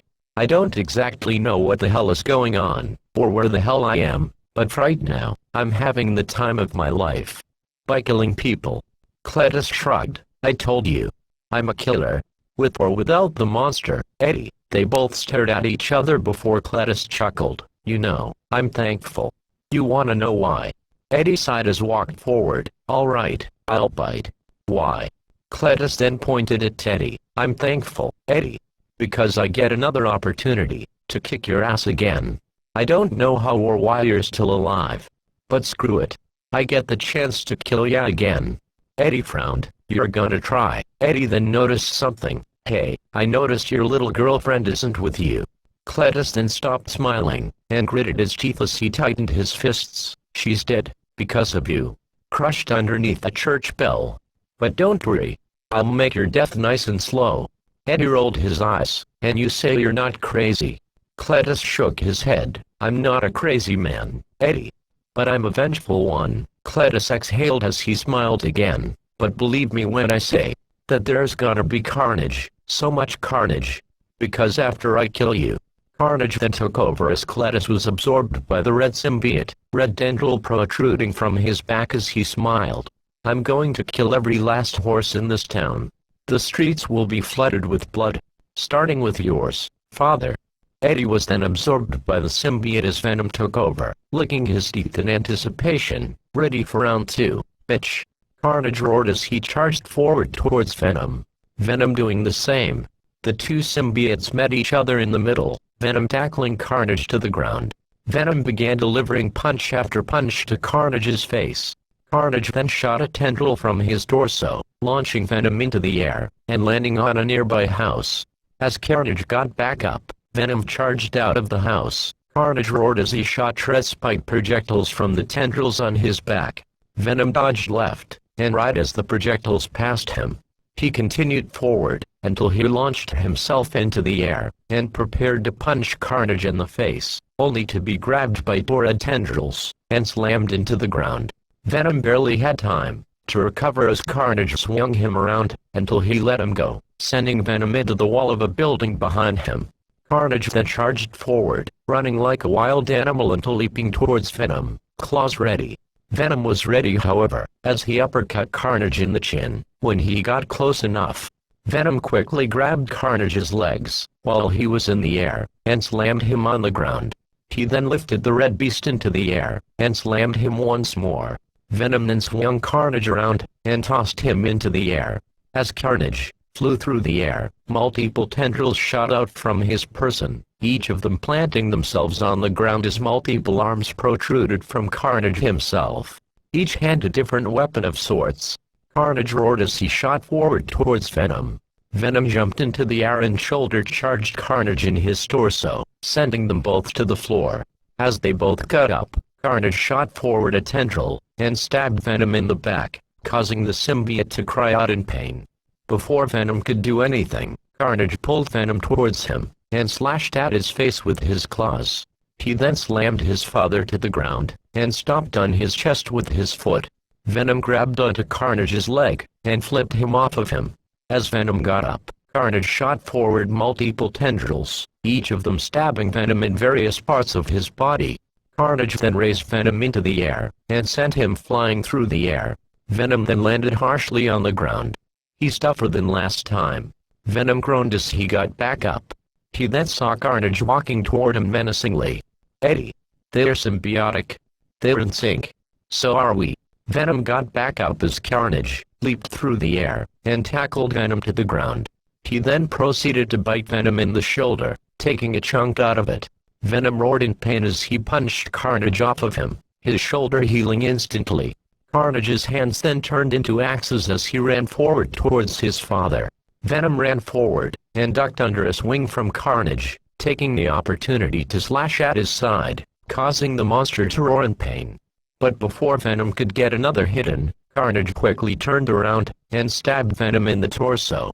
He then raised Venom into the air, and punched him a few meters away. As Venom struggled to get back up, Carnage walked over to Venom, smiling as his tendrils extended in length. "Father, there can only be one. And you have to die. Get up, Venom. Get up," Eddie shouted in alarm. However, Venom couldn't muster the strength to get back up. "I can't." As Carnage loomed over the wounded Venom, he raised his axe into the air, and prepared to finish him off. But suddenly, somebody threw a candlelight at the red monster's back, setting him ablaze. Carnage screamed and roared in complete agony. Venom looked confused, but looked behind Carnage, to see the CMC standing there, cheering Venom on. They threw the candlelight. They gave him this opportunity, and he wasn't going to waste it. Venom roared and charged forward, tackling Carnage to the ground. Venom then proceeded to tear the red symbiote, tearing pieces of the symbiote off with his hands. Carnage roared as he shot forward 3 tendrils, knocking Venom off of him. Carnage got back up, but he was severely weakened. The symbiote was struggling to heal due to the fire. Carnage knew that, if he wanted to kill Venom, He wouldn't be able to do it today. We're not done, Father. Carnage roared as he leapt into the air, and bounced off of multiple rooftops, making his way back to the Everfree Forest. Venom began to give chase, but not before turning to the CMC. Cool kids. Venom then leapt into the air, and began to give chase to Carnage. As he landed on a roof, Eddie said, "Hey, what's our chances of surviving another encounter with him?" Venom thought for a moment. Pretty much 0. Oh, fuck it. Let's skill him properly this time. Venom then leapt into the air, and went into the Everfree. He wasn't going to let Carnage get away. He was going to pay for the lives he's taken. Venom was gonna make sure of it. Chapter 9, Struggling to Have Everything You Want. The doors to the throne room opened up as the main six, Celestia and Luna, and the multiversal trespassers entered the room. While the majority of the villains were pretty content with their situation, Hawk on the other hand was not happy at all as his mechanical arms were wrapped around him, preventing him from escaping. Otto takes a look around at the throne room as the other villains stare at the stained glass windows inside the room, seeming somewhat impressed. Otto just scoffed as he turned to Twilight. "So this is your plan, Twilight?" No lab, no facilities, just performing miracles in a cliché throne room. What, are you going to cook us some cures and some burritos with your magic little horn? I could go for a burrito. Norman added, much to Otto's annoyance. Otto turned his head, and glared at Osborn. "She's gonna kill us all." Twilight rolled her eyes as she walked right past him. "Well, let's hope not. You're up first, Dr. Octavius." Otto's eyes widened as he gawked at the alicorn. "What? Hey, I told you, I don't need fixing. Especially by a nervous freak using false ideals from a children's storybook." Twilight stands behind Otto as she lights up her horn. The rest of the main six walk up to her with encouraging smiles on their faces. "Don't you worry none, Otto. Twilight is smart. If anybody can fix ya, it's her," Applejack said to the scientist as the other mares nodded in agreement. Otto gawked as realization dawns upon him. She's gonna kill us all. Suddenly, the doors shot open as they all turned around. They were greeted by the sight of Nightlight, Spike, and Twilight Velvet. Twilight stopped the spell, and rushed over to her family. "Mom. Dad. Spike. What are you guys doing here?" The Sparkle family embraced one another in a bone-crushing hug. The embrace ended as Velvet put a hoof on her daughter's shoulder. "We came to check on you. I knew you would do the right thing, Twilight. Helping ponies, even when the odds are stacked against you, is who you are. I'm glad to see that Norman is getting the help he needs." Spike then hopped on Twilight's back. "We also came to help. Whatever you need, you can count on your #1 assistant." Twilight gave a faint smile, unsure if this was the best idea. But she knew that her parents were stubborn, and were not gonna leave. So she went along with it. "All right. You guys can help." As they all cheered, a royal guard approached Celestia and Luna with a look of sorrow on his face. He bowed to his princess as Celestia gave a smile. "Rise, my little pony." He did as he was told and stood upright. Only then did the sisters notice the look on his face. "What is the matter?" Celestia asked. "Princess, it is with great sadness that I inform you that Ponyville has been attacked with an estimated count of 25 fatalities." The princesses looked shocked as the guard continued. "The report states that a red creature came to Ponyville and started killing innocent ponies in the most brutal of ways. The carnage wasn't stopped until a black creature came to aid in stopping it. The last spotting of these creatures were near the Everfree Forest. Venom was thrown through multiple trees until he came to a stop by skidding on the ground, creating a trench where he landed. He groaned as he got back up to his feet, turning his head as carnage loomed over him, snarling as more tendrils protruded from his back. "Eddie, I think we're screwed," Venom said to his host. "Well, better to go out fighting than to go out like a coward," Eddie replied. Carnage licked his teeth as he loomed over his adversary. "Finally, I've been waiting to drink your blood and spread your entrails throughout this entire forest." Venom kills the prey at a quick pace, while Carnage goes for as long as the predator wants it to. As Carnage bent down, ready to grab Venom by the throat and put an end to this, Carnage showed off his razor teeth as his maw widened. But suddenly, he was blasted into a tree, releasing venom. As Carnage tried to get back up, a yellow aura surrounded him, causing him to roar out in pain. Suddenly, the symbiote retracted back into Cletus, unable to handle the sun-yellow aura. As Cletus fell to one knee, the two sisters landed before him with looks of anger on their features. Luna then quickly casted a containment spell, locking Cassidy's hands in midnight blue shackles as well as his feet, the yellow aura not disappearing. Cletus smirked and opened his mouth to speak, only to be silenced by Luna. "Be silent, creature. Thou shalt pay for the travesties caused this day." Cletus didn't seem threatened or scared. He just kept on smiling, irritating Luna. It was then that Celestia turned to Venom, who had just gotten off of the ground. The Silver Monarch approached the symbiote with a kind smile.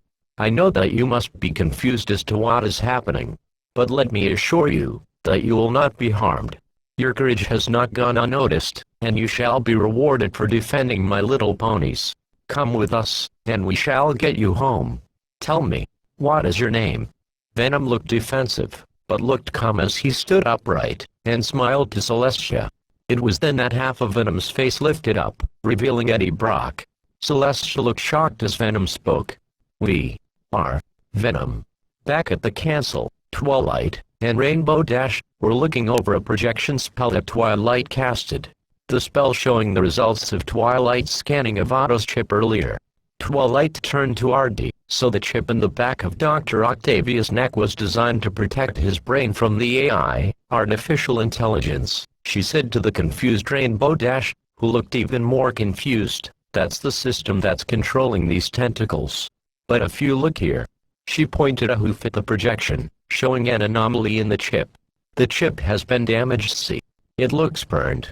So rather than him being in control of the tentacles are now in control of him." Rainbow folded her forelegs over her chest, which I guess explains why he is so miserable all the time.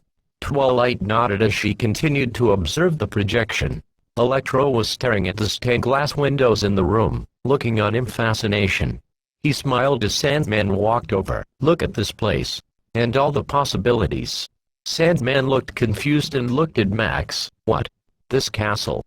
Electro turned to him with a sarcastic smile on his face. Yeah, the castle.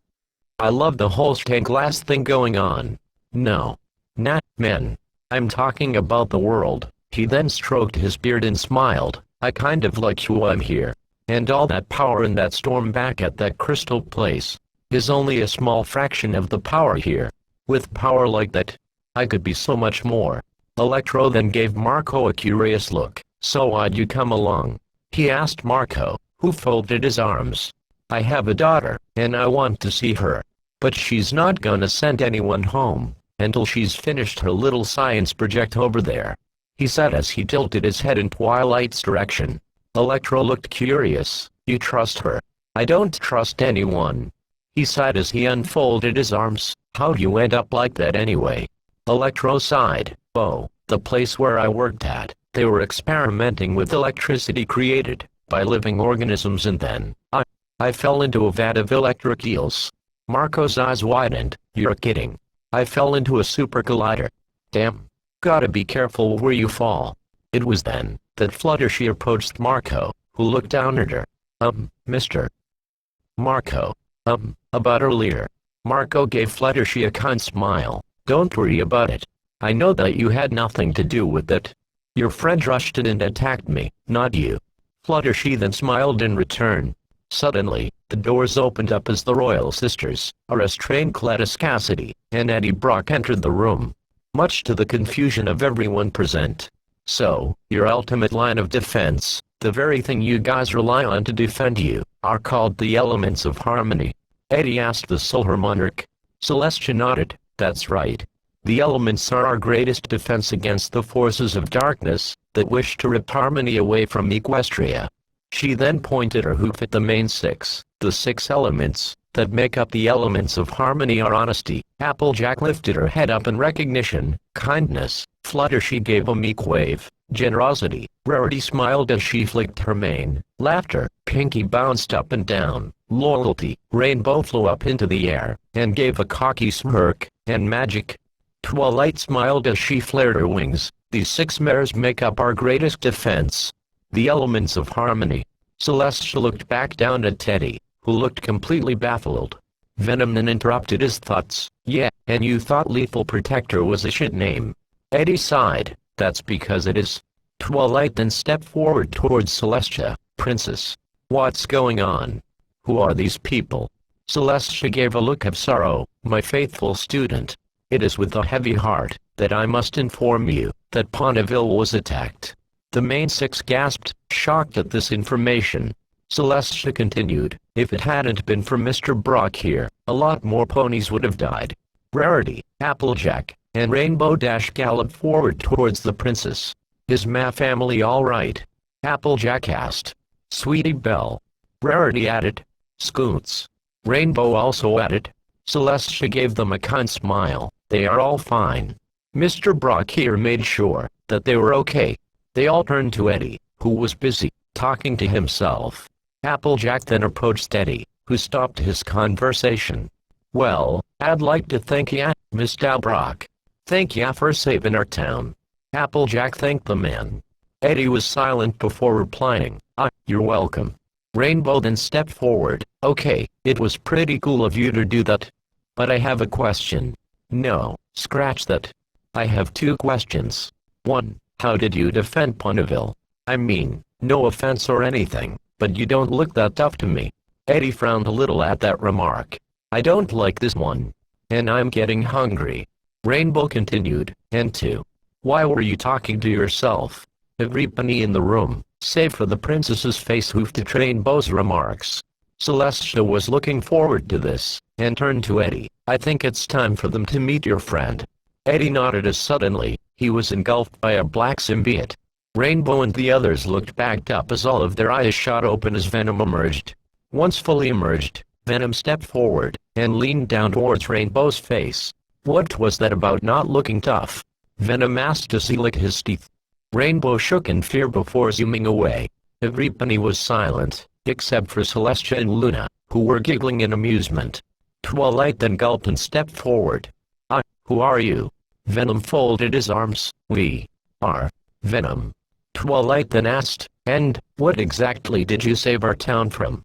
Venom didn't say anything as he just pointed his thumb at Cletus, who gave Twilight a sinister smirk. I was in that little town when that piece of shit, the ponies cringed at the vulgar language, but let Venom continue, started slaughtering innocent ponies. 25 ponies were killed. And he laughed about it. We couldn't let him get away with it. We couldn't let those ponies be unavenged. Twilight frowned as she approached Cletus, who just smiled at the alicorn mare. Cletus then broke the silence. You're scared. That statement threw Twilight for a loop. It was unexpected, yet not untrue. Cletus continued, you put on a brave face. Act like you're in control. Yet I see you for what you truly are. A scared little girl trying to play a hero. Your fear is delicious. And when I get out of here, I'm going to decorate these walls with your insides. But not until I kill all your friends. Carnage and I are going to have a hell of a time. Twilight frowned. She assumed that he was like Eddie Brock. He has a symbiote of his own, apparently named Carnage. She was secretly terrified, but she wasn't going to give him the satisfaction. She remained composed. I can cure you. I can give you another chance. All you have to do is accept friendship into your heart. Twilight said. Cletus simply smiled. You think I want to be fixed? You think I regret what I did? Sweetheart, I'd do it again. But I'd make their deaths nice and slow. Their screams filling the air. Twilight sighed as her ears drooped. Maybe the princesses were right. Maybe not everybody was redeemable. She then glared at Cletus. I'm going to cure you. Not that you deserve it. Then, when I send you back, you won't hurt anybody ever again. Cletus chuckled in her face, with or without the monster. I'm still a killer. You'd do all to remember that. Twilight then walked away as Venom retracted back into Eddie's skin. As things returned to the way they were before, Velvet walked to Norman, and gave him a sympathetic smile. How are you holding up? She asked. Norman gave her a kind smile. As well as I can be. The fact that you all manage to live day to day, lives without technology is astounding to me. He then gazed at Twilight, who was back at working on Otto's ship, before looking to Velvet. She's lucky to have you. To have you guide her on the right path. She got her morality from you. Velvet smiled in response as turned to walk away, but not before saying, Don't worry, Norman. We'll get you the help you need. Then we'll get you home. She then walked away, not noticing Norman's posture change slightly as he gave a small, but noticeably evil smile. Everyone's attention was caught as Twilight cheered in victory. You see eyes. She said as she galloped around in a circle. Rarity walked over to her. You seem happy, darling. Twilight nodded enthusiastically. I finished analyzing Dr. Octavius' chip. And I know the perfect spell to help him. She galloped over to Otto, who tried to get out of his restraints, but sighed in defeat. Oh, will these humiliations never cease? When Twilight flapped her wings, she took to the air, and hovered behind him, igniting her horn. Otto did not seem happy at all as he struggled to get out of his own tentacles' grip. Keep your disgusting horn away from me. Norman stepped forward. Hey, it'll work. Have faith. Otto scoffed, says the reckless fool who turned himself into a monster. Twilight's horn lit up even more. Please stop moving your head. Hold still. Don't you dare. Her horn got brighter as everyone in the room looked anxiously at what was transpiring. Otto gritted his teeth. I swear, when I get out of this, we're gonna rip you anew. Twilight then shot a small beam from her horn into Otto's neck chip. Once it impacted, Otto slumped over. Everyone's eyes widened as they waited anxiously. Twilight's eyes widened in fear. Dr. Octavius. No response. Sir, are you? Otto then shot up as he gasped, startling Twilight. He took a few deep breaths as realization hit him like an armored truck. It's so quiet. Those voices, inside my head. I'd almost forgotten. Norman took a cautious step forward. Otto, for the first time, actually smiled. A genuine smile. Yes, Norman. His tentacles unwrap him as he takes in a deep breath. It's me. Sandman looked on in amazement. Would you look at that? Electro, however, looked somewhat disappointed. This means that this was really going to happen. He was going to lose his powers. Twilight flies around Otto and lands in front of him, giving him a kind and warm smile. Otto gave a smile back to the alicorn. I'm grateful, my dear. Truly. Twilight smiled. You're welcome. She then turned to Osborn and smiled. You're up next, Mr. Osborn. Otto looked determined. How can I help? Not that Twilight, or anyone else for that matter, noticed the glare in Norman's eyes. Something wasn't right. It's been 20 minutes since Otto Octavius was cured. Eddie Brock was just keeping to himself, standing in the corner, thinking. That is until a certain symbiote broke that train of thought. Eddie. Something feels off. Eddie didn't respond, but he felt it too. Something wasn't right. He just couldn't figure out what. As Twilight worked on her spell to cure Osborn, Otto approached him with a smile on his face. How does it feel, Norman? You're about to become whole again. No more darker half. Just you. Norman then responds in a somewhat deep voice. Just me. He turns around, and smiles at Otto, who grins back. As he walks away, no one noticed the lizard, who was sitting in a shadowed corner, grin evilly. And so it begins. It was at that moment that Applejack got a feeling. A strange feeling in her gut. Something wasn't right. Someone in this room was lying. She turned to Twilight, who looked concerned. Applejack. Twee, something ain't right. Somebody isn't telling that truth. As Applejack looked around at each of the villains, the feeling in her stomach got worse. She turned, assuming it was Cletus, but the feeling wasn't as severe. It was then that Norman turned and walked towards Velvet. Applejack turned to the man, feeling physically ill when looking at him. She glared as she gave Twilight a look. Twilight looked at Norman. She pondered what was going on. There had to be a logical explanation. She sighed as she lit up her horn, and encased Norman Osborn in her magical aura, holding him in place. She turned him around, now noticing the look on his face. Whoever it was wasn't Norman Osborn. That's some neat trick. That ability of yours," he said as he looked at Applejack. Otto stepped forward in concern. "Norman." He smiled sinisterly. "Norman's on sabbatical, honey." Electro looked confused. "The hell?" Realization dawned on Twilight as her eyes widened. "The goblin," she muttered. Everyone looked either confused or concerned as Goblin began to speak. "No more darker have. Did you really think that I'd let that happen? That I'd let you take away my power, just because you're blind to what true power can bring you?" Twilight shook her head. "You don't know me."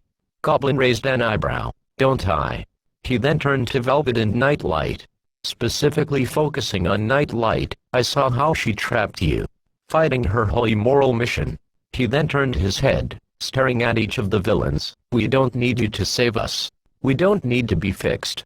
Sandman looked like he was taking this in, but he also looked conflicted. He just wanted to go home. Electro, on the other hand, looked like he was agreeing with Goblin. "These are not curses." Electro's hands started to slightly crackle. He turned to Twilight. "They're gifts." Otto shook his head. "Norman, no." Goblin snapped his head towards Octavius. "Quiet, lapdog."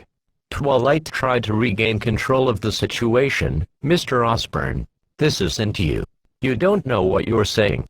Goblin smirked. "I've watched you from deep behind Norman's cowardly eyes, struggling to have everything you want, while the world tries to make you choose. Gods don't have to choose." Electro's eyes began to light up as he was really buying what Goblin was saying. Goblin smiled a sinister smile. "We take." It was then that Twilight's eyes widened in absolute terror as she turned to her family. Spike, Mom, Dad. Electricity began surrounding Electro now as Goblin continued to smile at Twilight. "Run." Chapter 10. No good deed goes unpunished. Spike, Nightlight, and Velvet got the hint. Spike took the spell Twilight was working on, and they all ran for it. It was then that all hell broke loose. Electro shot his arm forward, and blasted Celestia in the chest, sending her across the room. Twilight and Luna snapped their heads to the fallen Alicorn, unknowingly breaking their concentration. Goblin smiled as he broke out of Twilight's hold, while Cletus smiled as the Carnage symbiote consumed him, breaking Luna's magic shackles. Before Twilight could react, Goblin ran forward, and kicked her across the room. Luna flared her wings as Carnage roared. The Midnight Monarch shooting forward as multiple tendrils shot out of Carnage's back and moved forward, wrapping around Luna. As Carnage pulled her in closer, he was suddenly tackled by Venom. As Luna fell to the floor, Carnage and Venom broke through one of the stained glass windows, taking their fight outside. Electro looked at his hands, eyeing the electricity crackling around his fingertips. "My God." Max turned to face Otto, who had a horrified look on his face. "What have you done?" Electro smirked. "I liked you better before." As Otto's tentacles opened up, Electro shot his hand forward, and fired a blast of electricity, blowing Otto through the throne room wall. As Otto fell, he quickly clung onto the side of the cancel with his arms, preventing him from falling further. He then climbed up the wall and then turned around, gazing at the many buildings in Canterlot. He then leapt off of the wall, and made his escape to re-evaluate the situation. Rainbow Dash was whacked into the wall by the tail of the lizard. As Connors roared, Applejack wrapped her lasso around his neck, attempting to hold him back. But Connors simply grabbed the rope around his neck, and broke it with his mighty strength.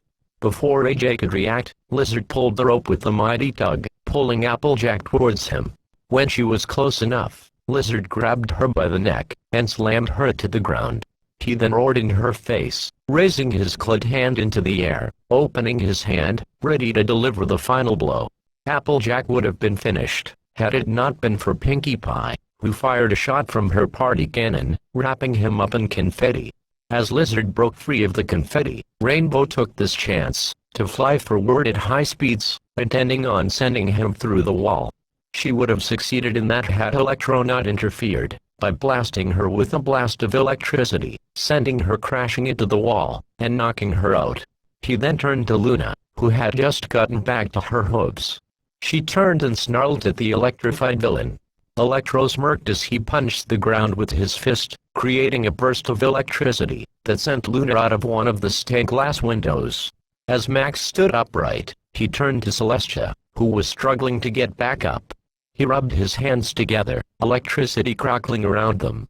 He then fired a blast of electricity, but he used it to lift Celestia into the air. As she screamed in pain, Sandman stood there, contemplating what he should do. He just wanted to go home. This wasn't his problem. He knew what he had to do. He needed that scroll. He needed to go home to his daughter.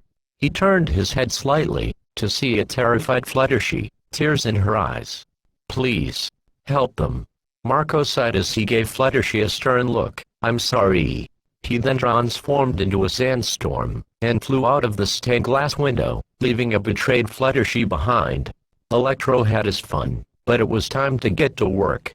He used his electric grip on Celestia, and slammed her to the floor, her crown shattering as it hit the floor. Electro chuckled as he hovered in the air, taking in everything that is happening.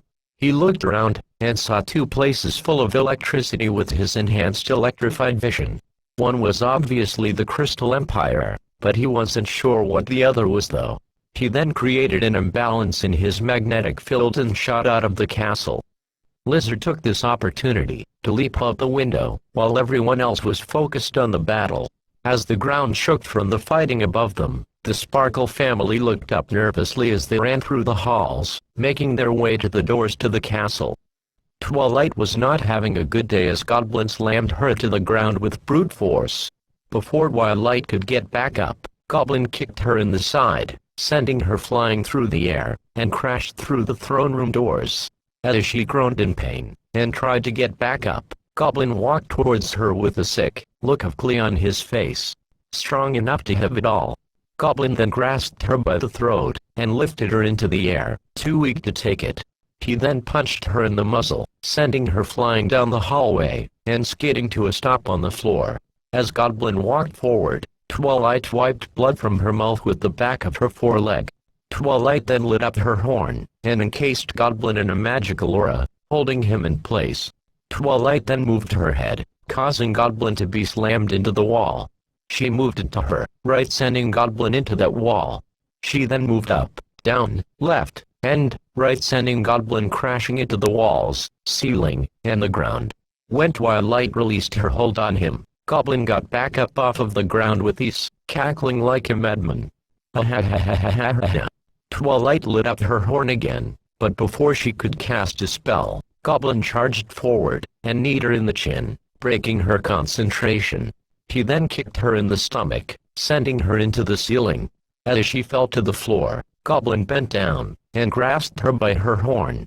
Twilight screamed in absolute agony as Goblin squeezed her horn with his brutal strength.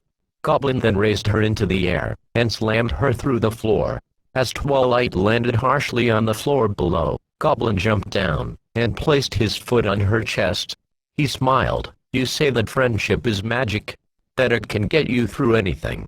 He then leaned down toward her face and chuckled evilly. "Well, where's your friendship now?" Venom was tired. In fact, he was exhausted. As he clung to the side of the castle, he held his side as he panted heavily. He then took notice of the rain, the thunder cracking in the sky, the lightning striking. He looked upwards towards the top of the castle. He saw Carnage hang on to the pole on top of the castle. He then let out a mighty roar as the lightning struck behind him. Venom exhaled. He knew he wasn't going to win this, but he had to keep fighting. Venom then let go of his side, and pulled himself up. With a mighty leap, Venom soared through the air, making his way towards Carnage. When Carnage turned, he roared at his father. He shot forward several tendrils, each of them piercing Venom's body. But the symbiote didn't let up. He didn't let the tendrils stop him. Venom then got close enough, and tackled Carnage off of the pole. They both clawed and bit at one another as they tumbled off of the top of the castle. They rolled off, and fell off the castle. As they fell, they were tearing each other apart. Carnage was getting the upper hand as he bit into Venom's shoulder.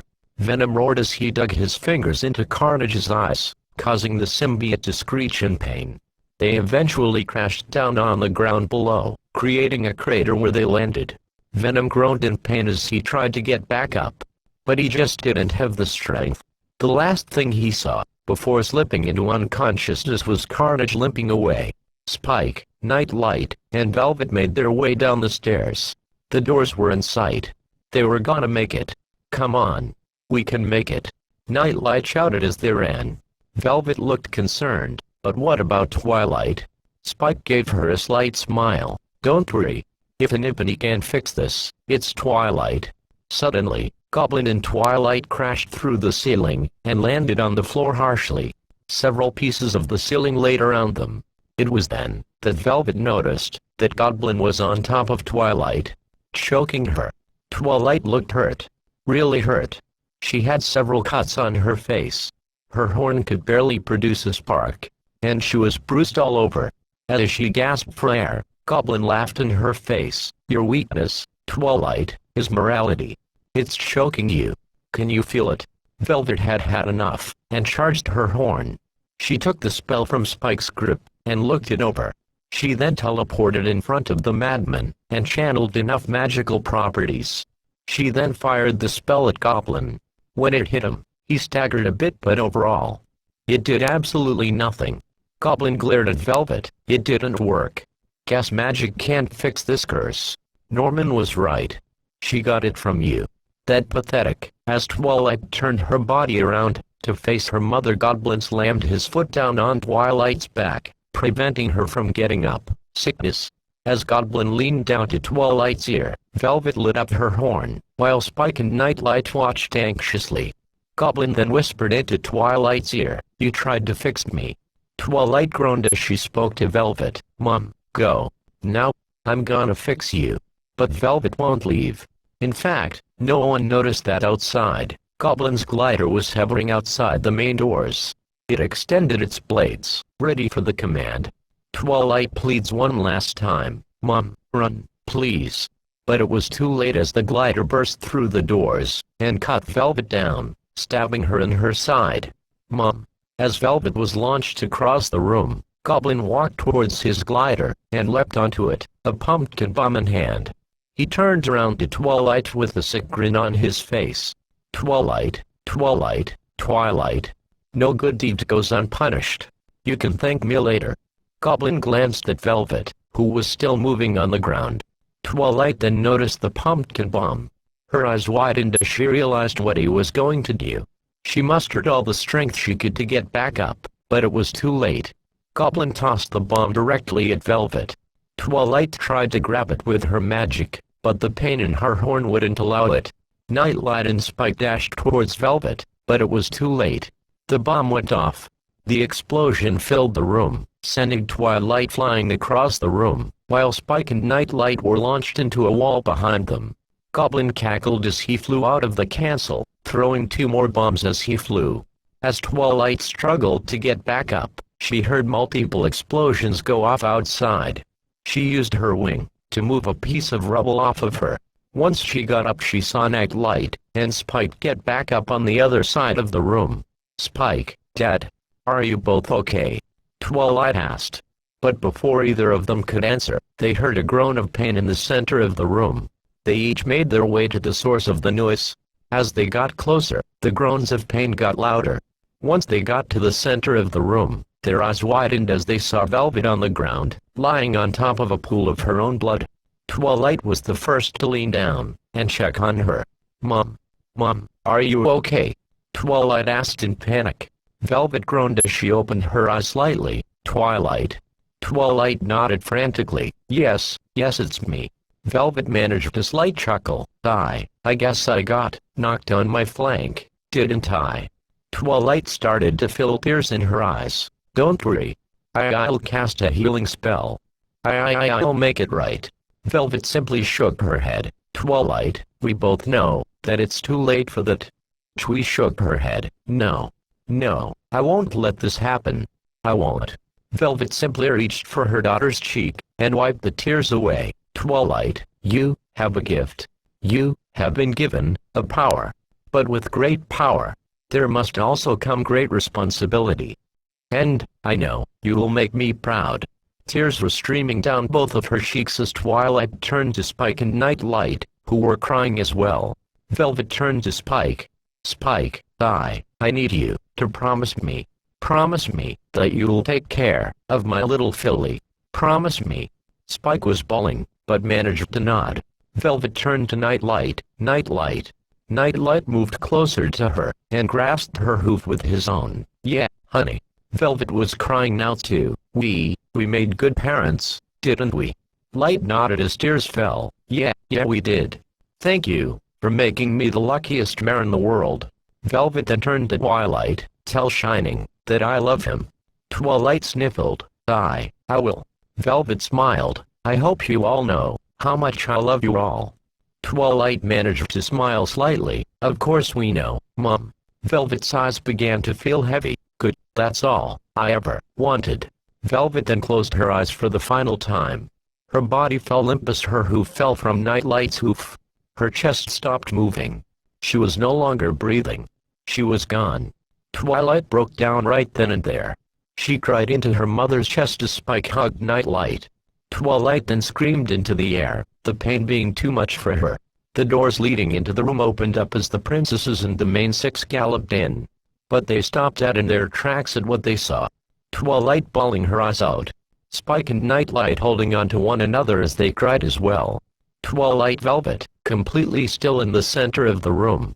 Applejack knew about loss. She lost her parents as well. She removed her hat and placed it over her chest as tears fell from her closed eyes. Rainbow simply looked away, not wanting anyone to see her cry. Pinky's mane deflated as she openly sobbed. Rarity was crying as she comforted Fluttershy. Luna felt tears fall from her eyes as she looked away. Celestia bowed her head as she shed tears of her own. Twilight then began to shake, her body full of rage and hatred. She gritted her teeth as tears were streaming down both of her cheeks. All she could see was red. Celestia saw this, and attempted to step towards her. Twilight. She was cut off as Twilight teleported out of the room. Celestia sighed. This was all her fault. Velvet was dead because of her. Her train of thought was broken however as she heard hoofsteps at the entrance. She looked up to see Cadance and Shining Armor standing in the doorway. Cadance was openly sobbing into her husband's chest, while Shining bowed his head, tears falling from his eyes. Shining then approached his father and embraced him. Cadance went to Spike and gave him a big hug. Celestia felt awful. This wasn't supposed to happen. Noppany was meant to die. The room was silent, except for those who were crying. Celestia swore that she could still hear the Green Goblin in the distance, cackling like the maniac he is. Chapter 11, Whatever a Spider Can. All was silent. Not a word was spoken. What could be said? What needs to be said? Celestia sure didn't know. Even if she did, would she be able to? Everybody was gathered just outside the castle, while the royal guards cleaned up the destruction Goblin left in his wake. Twilight Velvet's body was taken away an hour ago, sent to the morgue. Celestia felt awful. And how couldn't she? All of this was her fault. She gave Twilight the means to ascend, which in turn broke the interdimensional barrier surrounding their dimension. Those multiversal trespassers were here because of her. Velvet was dead because of her. She looked at the ponies around her. Rainbow and Applejack were dead silent, their heads bent down in sorrow. Pinky's mane was deflated, her coat darkened. Rarity was shedding silent tears as she held on to Fluttershy, who was openly sobbing into her friend's chest. Luna had her giant wing on Cadance's shoulder, comforting her niece as she cried. Nightlight had gone with the guards who took Velvet's body, wanting to be alone with her for one last time. Spike just sat there, tears in his eyes as he held his niece close to his chest. Shining Armor was just standing there, furthest away from the group, staring into the distance. And Twilight Sparkle. She had teleported to parts unknown, wanting to be alone. Eddie Brock was leaning on a wall in a nearby corner, staying silent the entire time. Venom didn't utter a word either, not that he would know what to say. The silence was broke as Applejack got off of her haunches and stood up, facing the group. Well, what are we gonna do now? Celestia sighed as nobody else responded, clearly too shaken up about the events with the Green Goblin. I do not know, my little pony. Celestia responded with sadness in her voice. This is your fault. Everybody turned to the source of the voice. Shining Armor, who had turned around to face the Solar Monarch. tears in his bloodshot eyes. Cadence sniffled as she tried approaching her husband, Shining.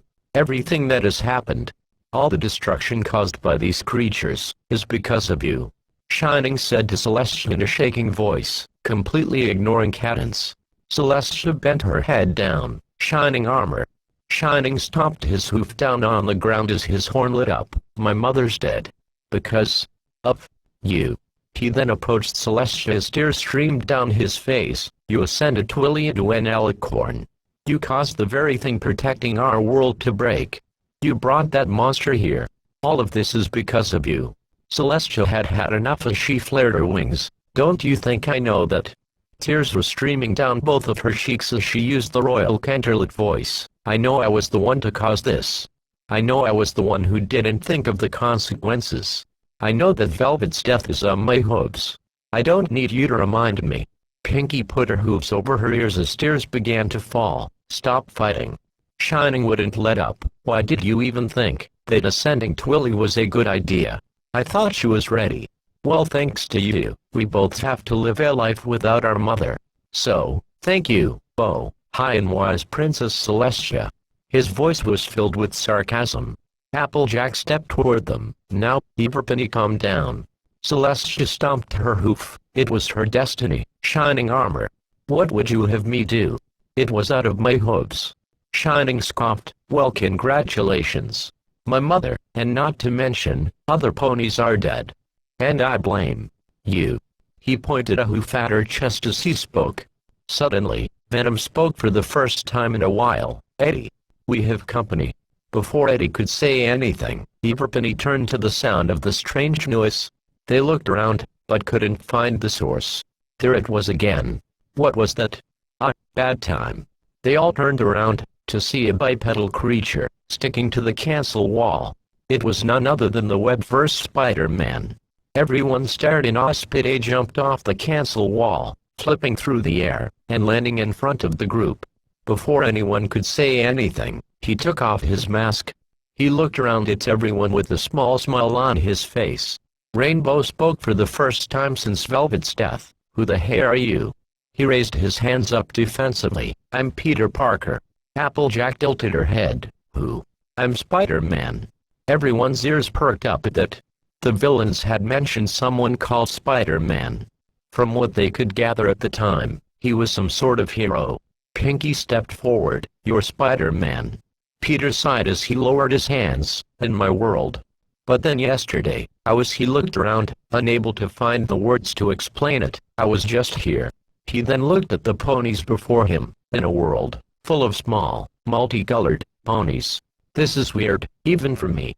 Rainbow rolled her eyes. Weird for you. How do you think we feel? Peter then began slowly walking around the group, finally being able to take this all in. Wow, string theory, multidimensional reality, and matter displacement. He looked at the group with amazement in his eyes. All real. The main six all looked at each other, before turning to Peter. Yeah. They all said reluctantly. Wow. Peter said, barely above a whisper, as he spun around, taking all of this in. Rarity whispered into Rainbow's ear. Darling, this has to be because of the spell. Rainbow nodded as a response. Peter spun back around, and turned to Rarity. The spell. Like magic spell. Rarity then frantically shook her head. No, there's no spell. Magic's real here too. Rarity looked at him, unsure of what to say. Well. Rainbow then elbowed her in the ribs. Rarity. Don't tell him anything. We don't even know if we can trust this guy. Pete gave Rainbow a deadpan look. I'm literally standing right here. We can trust him. They all turned to Applejack, who had a stern look on her face. She turned to her friends. Everything he's been saying has been the honest truth. She then turned to Peter. I believe him. Me too. Cadence stepped forward, wiping the tears from her eyes as everyone turned to her. I can feel something from him. His heart is full of love. He's here to help us. Cadence gave Peter a kind and gentle smile, to which Pete returned with a smile of his own. It was then that Peter finally took notice of Eddie Brock. Oh, hey. Didn't notice you before.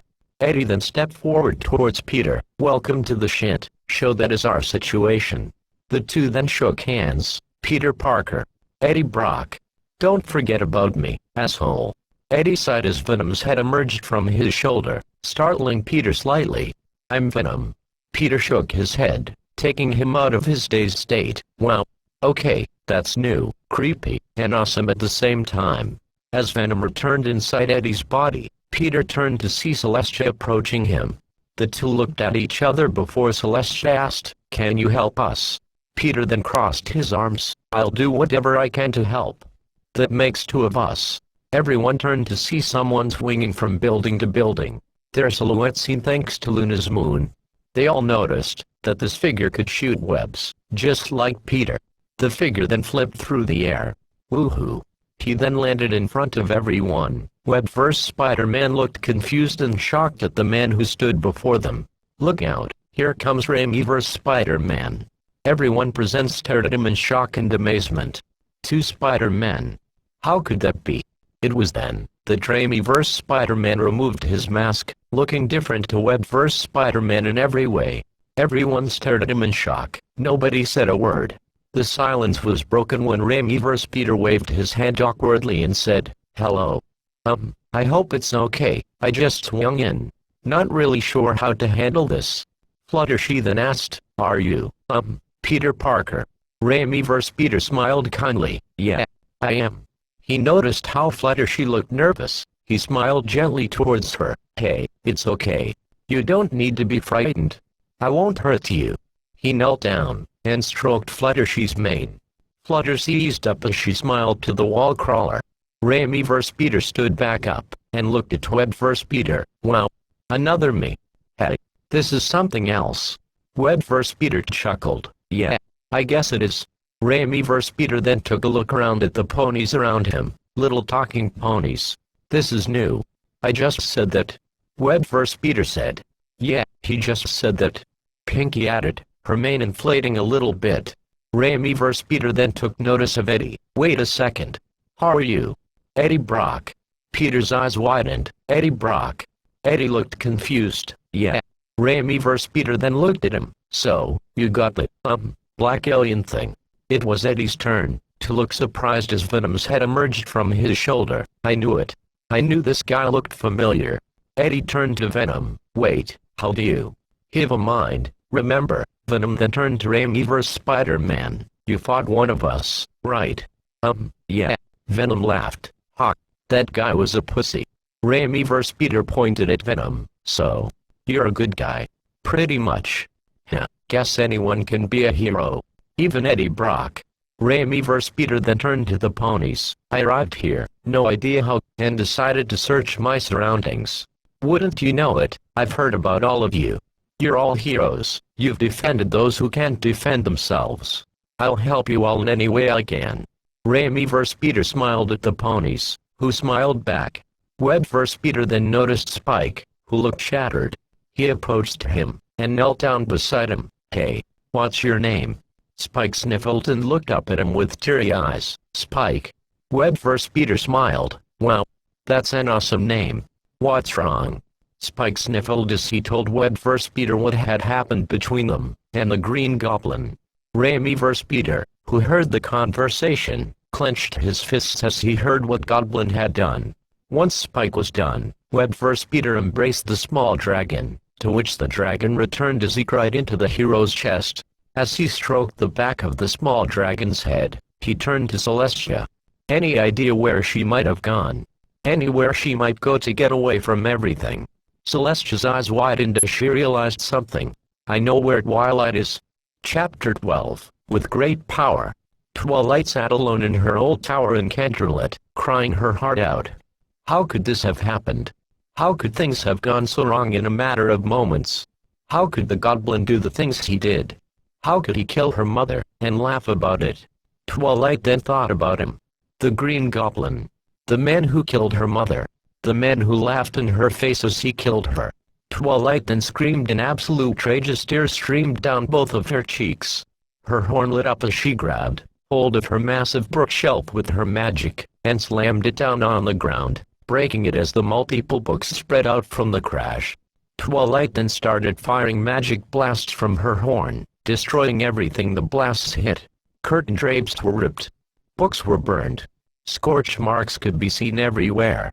As she cried, she stomped the ground with her hooves. She didn't stop until there was noticeable bruising on them. She then collapsed to the floor in a sobbing mess, laying on her belly as her horn ceased glowing. She just couldn't understand it. How could there be beings out there who could do the things the goblin did? How could they take an innocent life? How could they do it with a smile on their face? It was then that she finally realized that the princesses were right. Not everybody could be redeemed. Sometimes, people don't change. Perhaps friendship isn't as magic as she once thought. She used to believe that everyone deserved a second chance. But not anymore. She now knows that some people don't deserve it. She now knows what true evil is. She used to think that the likes of Discord, Chrysalis, and Sombra were evil. But Discord just wanted to mess around. He wanted to mess with ponies. He wasn't evil. Chrysalis wanted to feed her hive. She attacked because her subjects were dying. Although she did enjoy hurting innocent ponies, she was evil, but not pure evil. Sombra would be the closest to pure evil as he made the crystal ponies his slaves, and smiled about it. But none of them compared to the goblin. While all the previous villains she faced did cause destruction, no one died. Goblin, however, relishes in the suffering of others. He kills and laughs about it. He enjoys what he does. He doesn't deserve friendship. He doesn't deserve forgiveness. Oh, Faust, once cheerily thinking about this.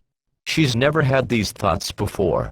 But that's because she never truly hated her previous villains. Whereas with Green Goblin, she despises him. She loathes him. The world would be better without him. Sure, she would lose everything, but so would he. The pros outweigh the cons. She gritted her teeth as she thought about him. That laughter. She started to see red. She wanted this. She wanted him gone. She wanted him dead. She frowned as she put her face into her hooves and cried. She missed her mother so much. A sudden noise caught her attention. She turned to see Celestia, Luna, Cadance, Shining Armor, Eddie Brock, Spike, and her friends all standing at the doorway. She sniffled as they all gathered around her. They embraced one another in a massive group hug, Twilight crying her heart out, while Eddie just stood to the side. The hug ended as Cadance motioned to the giant window in her study. She turned as her eyes opened wide. She saw Amyverse and Webverse Spider-Man swing in from outside, and land on the window. Twilight turned to Celestia, who used her magic to open the window and let the two heroes in.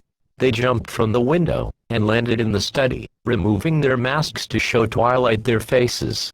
Twilight took a step back, but Cadance gave her a smile, but Twilight didn't return one as she turned to Amyverse Spider-Man. Sorry about Velvet. She looked confused, but then realized who they were when she looked at their chests. They had spiders on them. This was the Spider-Man the villains were talking about. Her attention was caught by Webverse Peter as he spoke. Yeah, sorry. I've got some understanding of what it. Twilight shook her head. No. Please don't tell me that you know what I'm going through. This surprised everybody present. They had never seen Twilight act like that before. Webverse Peter sighed. He knows she doesn't mean to sound ungrateful. She's hurting. He knows that better than anyone. Okay, he says in sorrow. Twilight then looked defeated and broken. Evident as she talked, she's gone. And it's all my fault.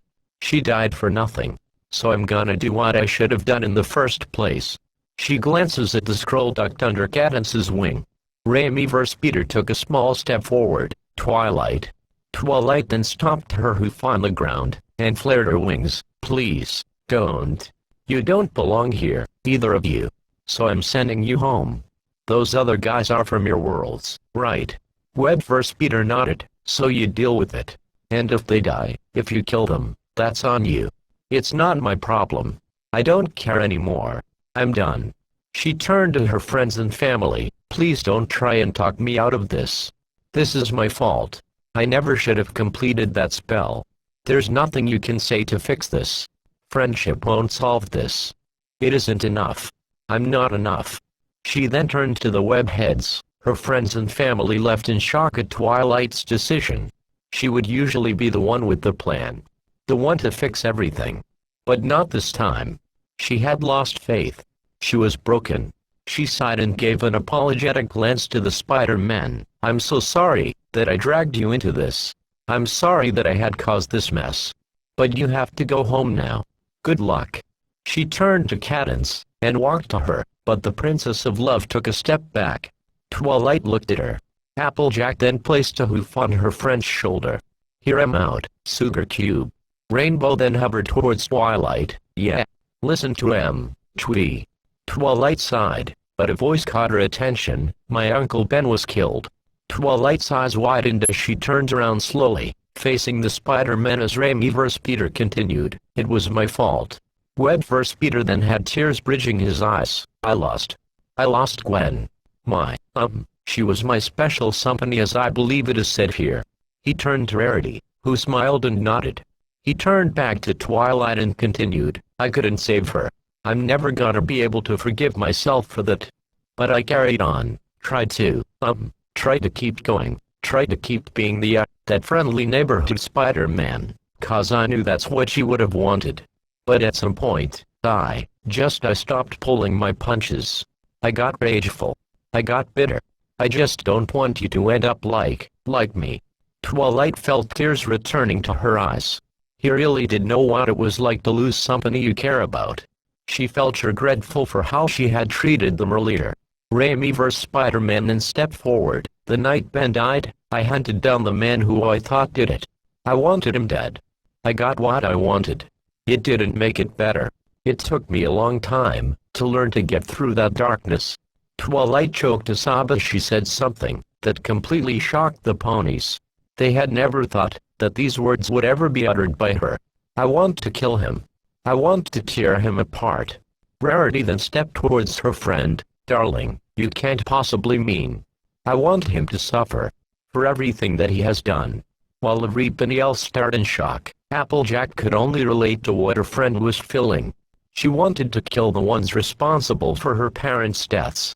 She wanted them dead so badly. But she knew that it wouldn't be what they wanted for their daughter. She was going to help Twilight overcome that darkness. Twilight then continued. "I can still hear her voice in my head. Even after she was hurt, she said to me that she was proud of me, that we did the right thing. She told me that, with great power, comes great responsibility." Raimi vs. Peter finished. Twilight looked at him in bewilderment. "Wait, what? How do you know that?" Web vs. Peter smiled. "Uncle Ben said it. The day he died." Raimi vs. Peter finished solemnly. They all looked at each other.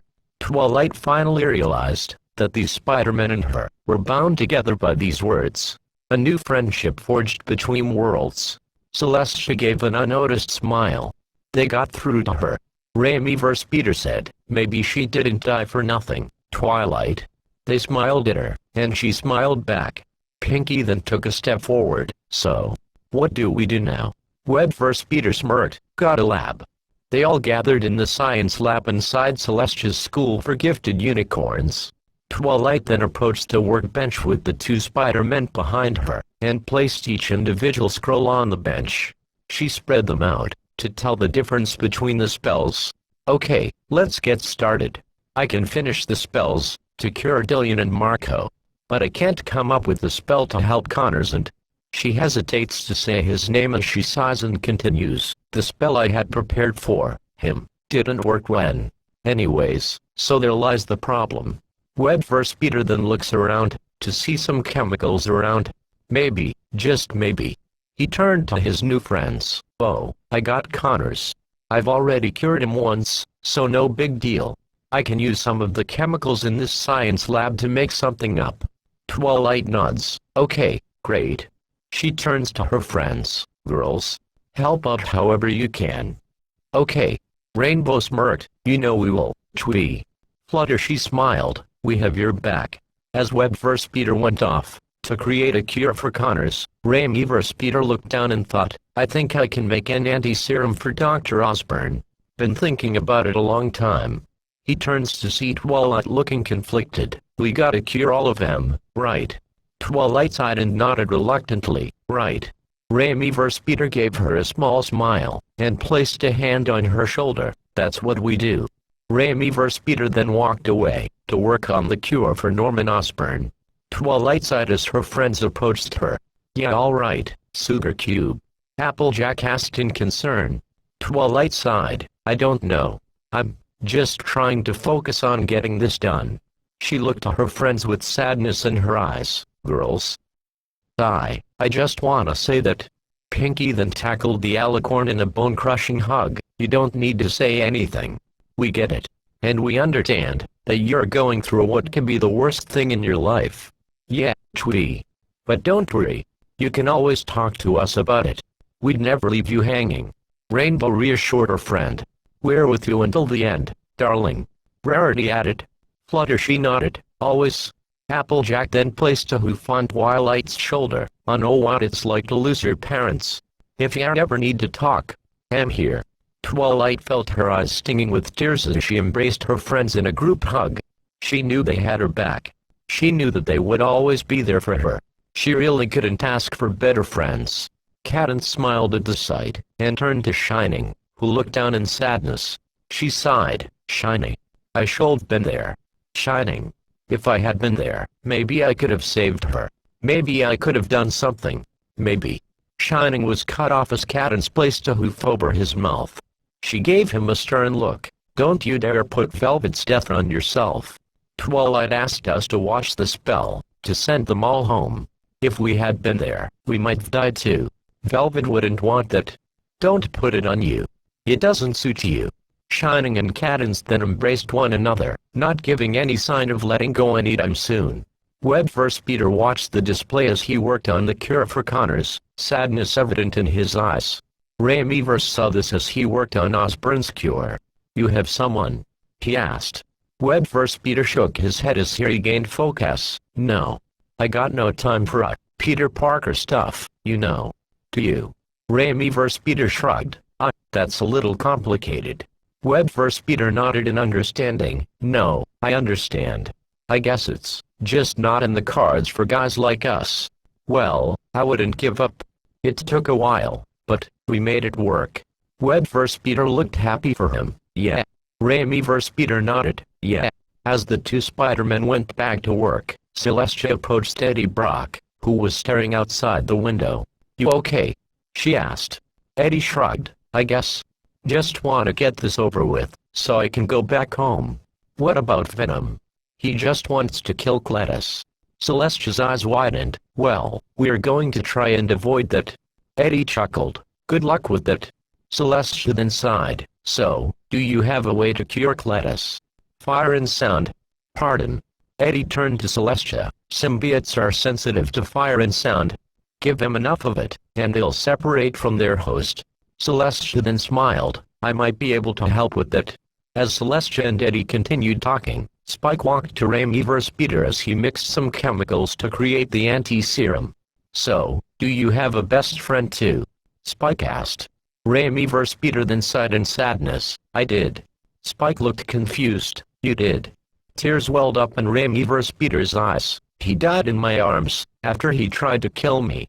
He wiped his eyes. He died saving me. It was heartbreaking. Spike then had a contemplating look on his face. Would that happen between him and Twilight? He had a lot to think about. Twilight placed the final scroll on the workbench and exhaled. All right. The spells are ready. The Spider-Man and the others all approached her. Webverse-Peter held up a metal canister in his hand. Yeah, me too. Okay, so now all we gotta do is lure these guys someplace, right? Try to cure them, while they try to kill us, and then send them home. Using a magic scroll. Ramiverse-Peter added. Twilight smiled and nodded. That's the plan. As Webverse-Peter loaded up his web cartridges, Ramiverse-Peter looked confused. What's that for? Webverse-Peter turned to his counterpart. It's my web fluid. It's for my web shooters. Why? Ramiverse-Peter then shoots webbing from his wrist, hitting a nearby beaker. Everyone present looked shocked. Wowie! Pinky exclaimed. Rainbow looked starstruck. That came out of you. Yeah, he then turned to Webverse-Peter. You can't do that. Yeah. His counterpart shook his head as he leaned in close to Ramiverse-Peter's wrists. How on earth does that even? Twilight shook her head. As much as I want to explore how that even works, we're getting sidetracked here. We need to lure the mud into an open area. Luna then stepped forward. What about Manhattan? Celestia then nodded in agreement. That could work. We could evacuate the area of civilians, so nobody gets hurt. Twilight nodded. That could work. We draw them there with the scroll. It's the one thing they all want. And end this once and for all. Rainbow added. Celestia turned to Eddie. You coming? Eddie smirked as he was engulfed by Venom. Once the transformation was complete, Venom licked his teeth. Let's kick some ass. Raimi Peter shook his head. This Venom was way bigger than the one he fought. He then corrected the symbiote. Cure some ass. Venom shrugged. Whatever. Twilight then looked around to each of her friends, old and new. She had a determined look on her face as she spread her wings. All right. Let's finish this. Chapter 13, A Sinister Brawl. Twilight and the others popped into existence thanks to Celestia's teleportation spell. They wound up in Equestria's equivalent of Times Square, Main Square. Twilight then turned and nodded to her friends, each of them getting into action. Celestia and Luna took to the air, and gathered the attention of everybody in Manhattan. Attention! Thou must leave this area immediately. Luna shouted in the Royal Canterlot voice. This area is about to become very dangerous. Evacuate now. Celestia added. As the ponies of Manhattan began to evacuate, the two Spider-Men and Venom got to action, with the two web-slingers swinging into the air, while Venom leaped onto the side of a building to get into position. As the two Spider-Men placed the cures for Lizard inside a cannon and the cure for Goblin behind a giant monitor, Twilight nodded to Rainbow Dash. All right, Rainbow. Let them know where we are. RD nodded as she took to the air. Everyone watched as the Rainbow Mare shot straight up into the air. Once she was high enough, she shot downwards at high speeds. Everyone watched anxiously as she got closer to the ground. Rainbow gritted her teeth as she went faster and faster until, boom! A rainbow blast filled the sky. Rainbow just performed a sonic rain boom, all according to plan. As Rainbow landed down on the ground, Twilight approached her friend to put a hoof on her shoulder. Great job, Rainbow. Now go get into position. They could be here any minute. Rainbow saluted and took off into the sky as Twilight flew to the building with 3 giant monitors attached to it. She landed on the roof, where the Spider-Man and Venom were waiting. She then made the scroll appear with her magic, and placed it under her wing. Okay, guys. They can be here any minute now, so get ready. Twilight informed her new friends. As Venom and Raimi Peter nodded, Web Peter stared off into the distance. You know Max was, like, the sweetest guy ever, before he fell into a pool of electric eels. Raimi Peter didn't look surprised. That'll do it. It was then that Raimi Peter's back tensed up, causing him to stretch. And there it goes. Web Peter turned to his counterpart. You okay? Oh, it's my back. It's skinned to stiff from all the swinging, I guess. Oh yeah, no, I got a middle back thing too. Really? Yeah. You want me to crack it? Raimi Peter looked at his counterpart before answering. Yeah, that'd be great.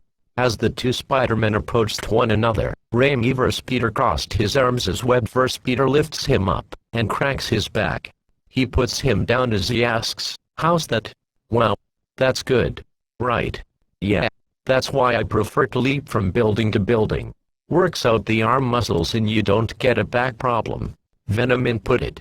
Twilight raised an eyebrow. But you cause property damage. Venom shrugged. Meh. Web Peter then sits down on the roof as Raimi Peter leaned against the door leading to the staircase. Ah, this is so cool. I always wanted brothers. Twilight then looked a little hurt that she wasn't included, and sisters. Can't forget about you. He quickly saved. He then looked to Raimi Peter and asked, so you, like, make your own web fluid in your body? Raimi Peter then had a defensive look on his face. I'd rather not talk about this. No. I don't mean to. But are you teasing me? Twilight then decided to chime in. No. No. He's not teasing you. It's just that, he can't do that, so naturally he's curious as to how your web situation works. That's all. But if it's personal, I don't want to, like, pry. But I just think it's cool. No, I wish I could tell you, but it's like I don't do it. Like I don't. Like I don't do breathing. Like, breathing just happens. Raimi vs. Peter explained. Whoa. Venom then decided to add his own input. So, does it just come out of your wrists? Or, does it come out of anywhere else? Dude. Eddie exclaimed through their shared link. Raimi vs. Peter felt a little awkward by that question. Only the wrists. You've never had a web block. Cause I run out of webs all the time. I have to make my own in a lab. And it's a hassle compared to what you got. Webb vs. Peter said. That sounds like a hassle. Yeah, but I did actually. You said that. I was like, oh. I had a web block. Raimi vs. Peter replied. Whoa, why? Existential crisis stuff. He replied. Webb vs. Peter nodded in understanding. Yeah, I mean, like, don't get me started on that. Twilight then asked, I'm curious. What are some of the craziest villains that you guys have fought? Seems you've met some of them. That's a good question. Well, we've only fought two. And they were both symbiotes. One wanted to go to space to start an alien invasion, so we blew him up in a rocket. Twilight's eyes widened. Oh. Raimi vs. Peter looked up and thought, yeah, I fought an alien made out of black goo once. Venom gave him a glance at the word alien. Twilight then stepped forward. Well, my friends and I have fought a bug pony who can change into different ponies. A unicorn who was the master of dark magic. And a chaos god. Raimi vs. Peter looked shocked. Oh. Yeah, he could just snap his talons and cause chaos all around him. I want to fight a god and an alien. Webb vs. Peter added.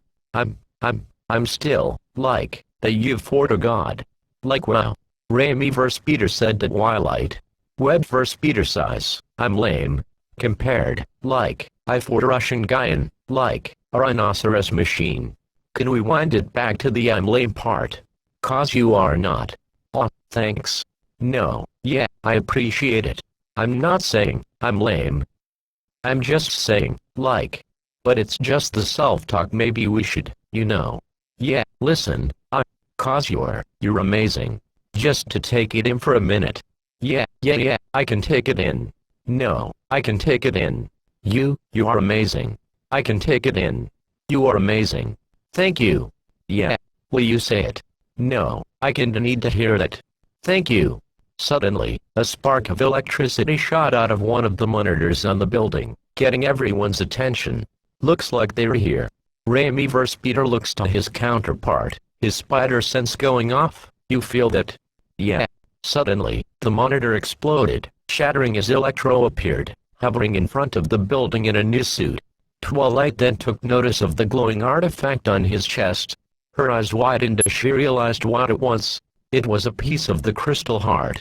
He was using it to power himself up. She deduced that all the wires around his body came from inside the monitor he just destroyed. She needed to get that piece back, otherwise the Crystal Empire would be destroyed. Sup, Twilight? How do you like the new? He asked as yellow electricity sparked around him. He glanced down at the scroll under her wing. Look, you give it to me, I'm gonna destroy it. Hetty. But I'll let you live. Don't make me a murderer, Twilight. Twilight then took off into the sky with Electro giving chase. Venom leaped onto another building, while Twilight got into position. Once she was high enough, she waited as Electro flew up towards her. Her horn lit up for a moment before dimming down. There. I've made a psychic connection between the four of us. Do it now. As Electro approached her, a rope of webbing attached itself to his chest. He looked confused, before he heard an oh-so-familiar voice. Hey, Max. He looked down as Webb vs. Spider-Man, who had his mask on. Webb zipped toward him.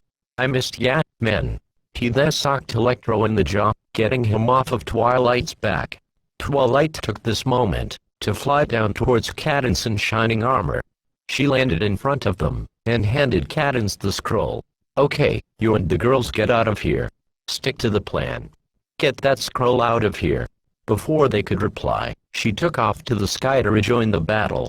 Venom leaped from building to building, making his way toward Webb vs. Spider-Man and Electro. He just had to leap over one more building. But suddenly, he was tackled in midair, and was falling to the streets below. Really wish we had webbing to swing with. He crashed to the ground, hard. As he tried to get back up, a foot was pressed on his chest. He looked up to see Carnage, snarling down at him. "Hello, father. Don't I get a hug?" Meanwhile on the street, a sewer latch opened as the lizard climbed up from the sewers. Once he climbed to the street, he looked up and roared a mighty roar. Web vs. Spider-Man swung onto a rooftop, narrowly avoiding an electric blast from Electro.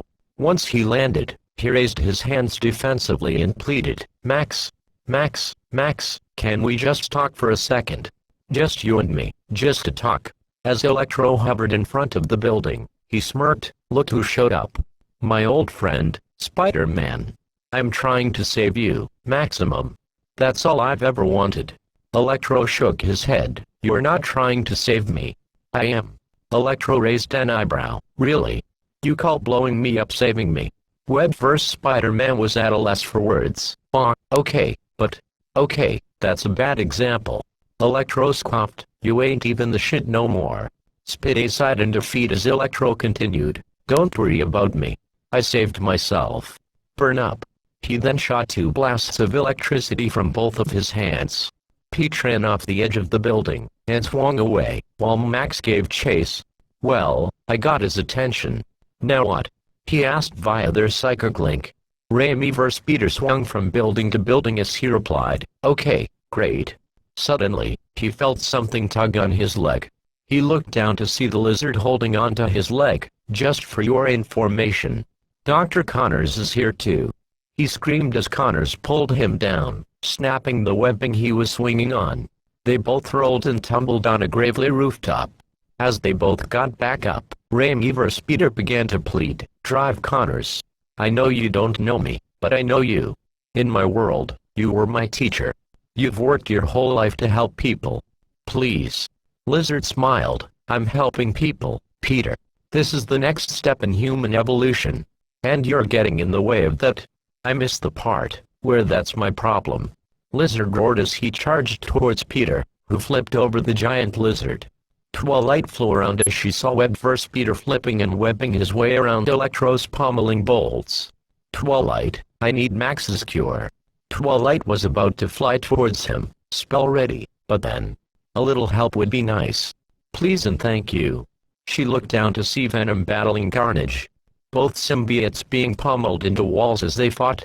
She was about to fly down towards him when, "Twilight, I need Connor's cure." She looks to the small building to her left, and sees Raimi vs. Peter flipping over the raging lizard. Twilight started to panic. Who should she save? Okay, just let me think. She was cut off as a giant sand fist burst through the building behind her, and grabbed hold of her. She turned her head to see the sand form Flint Marco's face. "Where's the scroll, Twilight?" "Mr. Marco, we can help." "I don't care." As Twilight begins to charge a spell, she was then thrown onto a nearby roof, causing her to accidentally fire a magic blast at Web vs. Peter, which sends him flying as he shoots the web, which accidentally went into Raimi vs. Peter's eye. "Sorry." He rips the webbing from his mask. Grows. While he wasn't looking, Lizard whacked him off of the roof with his tail. He then accidentally crashes into Venom, knocking them both down. Seriously. Carnage roars as he takes this opportunity to charge toward them. Peter quickly swung into the air, while Venom leapt onto the side of a nearby building, escaping Carnage's claws. Electro took notice of the other villains, and decided to make things go in his favor. "Sad to tell you, Sandman. Nobody's going home." Electro then released a burst of electricity from within himself, thanks to the piece of the crystal heart. The burst of electricity sent all the villains back, Sandman turning into a sandstorm to avoid it. Surrounding the building Twilight was on, while Carnage and Lizard leapt from building to building, avoiding the strikes of electricity. Suddenly, Electro was blasted into the side of a building by a rainbow-colored blur. He shook his head as Luna and Ash hovered in front of him. He gritted his teeth as he fires a blast of electricity from his hands, causing the two mares to fly in opposite directions to avoid getting hit. Carnage roared as he prepared to leap from the Z of the building he was hanging on. But he was blasted to the ground by a yellow beam of magic. As he got back up, Celestia landed in front of him with hatred written all across her face. You shall pay for the deaths you've caused, monster. Carnage simply roared in response as the two charged at one another. As the sandstorm surrounded Twilight, she turned and saw both Spider-Man and Venom hop onto the roof and approach her. What the hell is going on out there? I keep yelling, I need the cure, I need the cure, and no one is listening. Web vs. Spider-Man exclaimed. I know, I keep doing the same, and Raimi vs. Spider-Man added. We're getting our asses kicked, while all of you. Venom yelled. Twilight had heard enough and shouted, Everybody stop arguing and listen. Look, we are clearly not very good at this. I know, we suck. I don't know how to work as a team. Web vs. Peter replied. Me neither. Raimi vs. Peter added. We really suck at this. We got no clue how to do this. Venom added. Well, I do. Okay, I'm part of a team. Me and my friends are the bearers of the elements of harmony. Raimi vs. Peter's eyes widened. The elements of harmony. Twilight nodded. Yes. That's great. Thank you. What is that? Twilight looked at the web slinger in confusion. Wait, you don't know what the elements are? Web vs. Peter stepped forward. Is that like a band? Are you in a band? Twilight shook her head. No, I'm not in a band. No, the elements of harmony are Raimi vs. Peter started to get frustrated as this was getting nowhere. How's this helping? Twilight shook her head and looked determined. Look, it's not important. All we gotta do is focus, trust each other, and coordinate our attacks. Okay. Raimi vs. Peter started to regain focus. Yes. Okay. Let's pick one target. We take them off the board one at a time. Web vs. Peter added. Twilight smiled. Exactly. Alright. Let's kick some ass. Venom added. Both Spider-Men looked at one another. Peter won. Web vs. Peter pointed at Raimi vs. Peter. Raimi vs. Peter nodded. And you're a Peter too. Twilight then flared her wings. Great. Now that that's sorted, let's get out there and... But as they were all moving, Web vs. Peter stopped them. Wait. They all stopped and turned back to him. I love you guys. Twilight giggled at the gesture, while the other two felt a little awkward but nodded. Thank you. Raimi vs. Peter replied. Alright. Let's do this. Twilight said as they all ran toward the edge of the roof. They all then jumped off, all cheering as Twilight flew beside the swinging Spider-Man, while Venom slid down the side of the building, and leaped off of it, and landed on the ground. As Carnage roared at Celestia, the princess turned her head, and flew over to Venom with Carnage giving chase. As Luna and Rainbow Dash avoided the blasts of electricity from Electro, they made their way to where Venom and Celestia were, and landed next to them, soon joined by Shining, Cadence, and the main six. Suddenly, the two Spider-Men landed in front of the group, soon joined by Twilight, who stood in front of the massive group. They all faced the ensemble of villains. Carnage landing on the other side of the street. He roared as Lizard jumped from a nearby rooftop, and landed next to the symbiote. The sandstorm moved from the building, and moved next to the two villains, the storm morphing into Flint's face. Electro then hovered above the group of villains, electricity crackling around him. This was it. The fight to save their dimension. The battle against this sinister syndicate.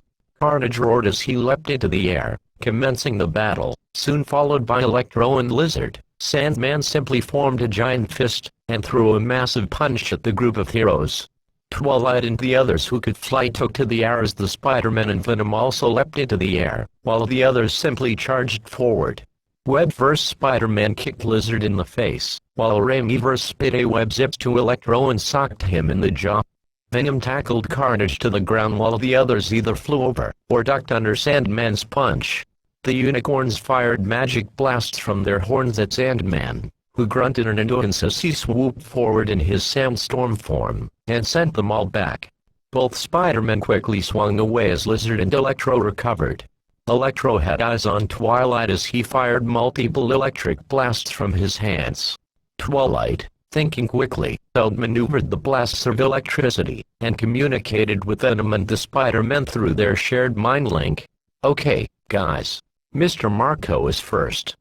Raimi vs. Peter somehow got Sandman's attention, and led him to the building they were just on. I'm gonna lead him to the top of the building. Twilight nodded. I'll meet you up there. Venom, Peter too. Keep the others busy. Work with my friends, to keep them off our backs. Got it? Yep. Web vs. Spidey was fighting Lizard alongside Applejack, Rarity, and Pinkie Pie. As the party pony bounced around the man-turned lizard, Connors grabbed her by her tail, and shot her across the street, using her like a slingshot. Rarity used her magic to try and hold him in place as Web vs. Spidey webbed him up as Edge threw her lasso around Lizard's neck. Lizard roared as he broke the webbing as Rarity fell to the ground due to the strain her magic was taking in her body. Lizard grabbed the lasso and broke it. Before he could charge at AJ, Peter kicked him in the back. Focusing his attention on Spidey, Lizard smirked as he saw Peter swinging back towards him. Spidey shot a rope of web at Lizard, but Lizard grabbed the web before it hit his chest, and tugged on it harshly. Once close enough, Lizard grabbed Peter by the neck, and slammed him to the ground. "Hey, Dr. Connors." Lizard smirked. "Hello, Peter." Web vs. Peter looks up, to see Twilight flying up towards the building, with Electro trailing her. As Twilight dodged several blasts of electricity, the villain is doing the same as he has to keep dodging blasts from Luna and Cadance, who are flying after him. As Electro prepared another electric blast, he was suddenly hit in the face by a cyan blur. Rainbow Dash flew back around, ready to hit Electro again. But Electro was not having it as he hit Rainbow in the chest with an electric blast. As the cyan mare fell to the ground with Luna and Cadance flying down to grab her before she landed, Electro fired another blast at Twilight, actually hitting her in the back, and sending her crashing into one of the windows in the building. As Sandman was giving chase, Raimi vs. Spider-Man landed on the roof, to face the massive sandstorm surrounding the building. "Flint, we're trying to help you." But he wouldn't listen as the storm started to enclose itself around the building. "Guys, I'm at the top. I need the cure." Twilight then shot out of the building, and flew up towards Sandman. Electro noticed this, and prepared another blast, only to be hit in the back by Luna, who wasn't happy. Twilight used this distraction, to fly up to the top of the building, charging her horn as she flew. The storm was closing in as Peter was starting to lose air. He collapsed to his knees, running out of time. Twilight made it to the top and gritted her teeth. She then screamed as she fired the cure from her horn, hitting the sandstorm. The magic spread all around the sandstorm until it stopped. The sandstorm then began to fade away.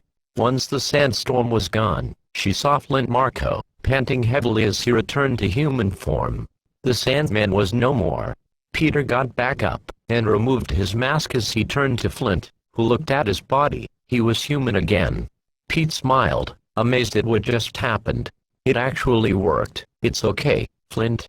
We're gonna get you home. Just stay right here." As Applejack, Rarity, and Pinkie got back up to their hooves, they saw Lizard on top of Peter, trying to bite his face. But Peter was having none of it. "Just wait." He kicked Lizard in the face, freeing him from his grip. "Here." He webbed Lizard's feet to the ground. "Turn, Doc."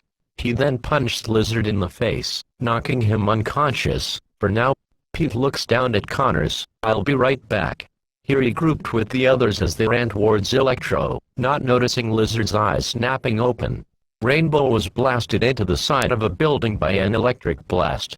Luna and Cadance weren't faring any better as they were panting heavily, while Electro was doing just fine. He smiled as he shot electricity into the air. Suddenly, both Spider-Men jumped from their webs they were swinging on, and stuck onto the side of the building, landing next to Rainbow Dash. Twilight then hovered in front of the building with Web vs. Spider-Man asking, "How do we stop him? I've never seen him this powerful." Twilight turned her head to the wall crawler. "Dillion has a piece of the crystal heart on his chest." Raimi vs. Spidey tilted his head. "I'm guessing that's bad." "It's worse than bad. I can't cure him with a piece of the heart powering him up. But if we don't get it back in time, the Crystal Empire will become a barren wasteland of ice and snow." Web vs. Peter nods. "So, get the heart thingy and save Max and an entire empire. Sounds peachy." Electro shook his head. "You're not gonna take this away from me." Web vs. Peter webbed the crystal on his chest, but Electro just tripped it off. He smirked. "That's not gonna work." Electro then fired a blast at the building, causing RD Twilight and the Spider-Man quickly moved to avoid getting hit. Twilight tried firing a blast at the villain, but Electro swerved to the right, avoiding it, and blasting Twilight in the chest, sending her to the ground, hard. Both Spideys looked at each other as Luna tried to hit Max from behind, but he quickly turned around, and blasted her into Cadance, who was flying towards the two. "Okay, we gotta do this up close. I'll go right, you go left," Remy Spidey said to his counterpart, who nodded in response. The two Spider-Men jumped from the building, crisscrossing one another as they shot webbing at Electro, securing him. As he struggled to break free, Rainbow took this chance to try and grabbed the crystal. But she was only blasted in the chest by Electro, who fired a blast from the crystal itself. Max crackled with power as he broke free from the webbing as both Spider-Men leapt towards him. Max blasted Remy Speeder into one of the windows of the building, while he grabbed Web Spidey with his electricity, and held him in midair, zapping him with his power. Spidey screamed in pain as Max left.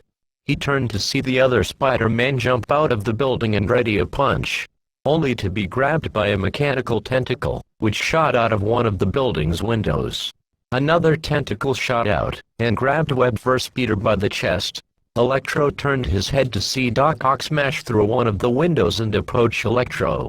"Leave them. They're mine." Electro shook his head. "I don't need your help. I've got it just fine." Remy Speeder shook his head, pleading, "Drive Octavius, no." But suddenly, one of Ock's tentacles grabbed Electro by the chest. Electro grabbed the tentacle, and tried to rip it off.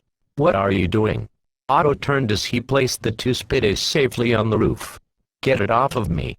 Otto then looked to the ground, to see Twilight getting back up. "Miss Sparkle, now would be a good time to use that cure." Twilight nodded as she took flight. Otto then used his tentacle to grab the crystal, and rip it from Electro's chest. Max could feel the power draining away. "There you go." Twilight then hovered behind Electro, and fired the curing spell at Max's back. The magic surrounding him as the electricity around him disappeared. Electro has been powered down permanently. Lizard roared as he grabbed the webbing on his feet, and ripped them to shreds. He saw Otto place Max safely on the ground. He then took notice of Cadance, who had the scroll under her wing. He grinned as he made a move for it. But suddenly, Applejack jumped onto his back, and hit him in the head, repeatedly. Lizard roared as he grabbed the mare, and slammed her to the ground. He roared in her face, but his body was suddenly wrapped in confetti, much to his confusion. He then looked at Pinkie Pie, who was loading her party cannon. She smiled as she fired a giant cake at Connors. The cake hit him, but he was suddenly engulfed by a green mist. The cure was placed inside the cake. Pinkie's idea worked. As Lizard coughed and gagged, he started transforming back into a human. Pinkie, Rarity, and Applejack approached the man slowly, unsure if he was still dangerous. It was then that they saw what could have possibly drove him to turning into a lizard. He only had one arm. Rarity covered her mouth with her hoof, while Applejack looked down in sadness.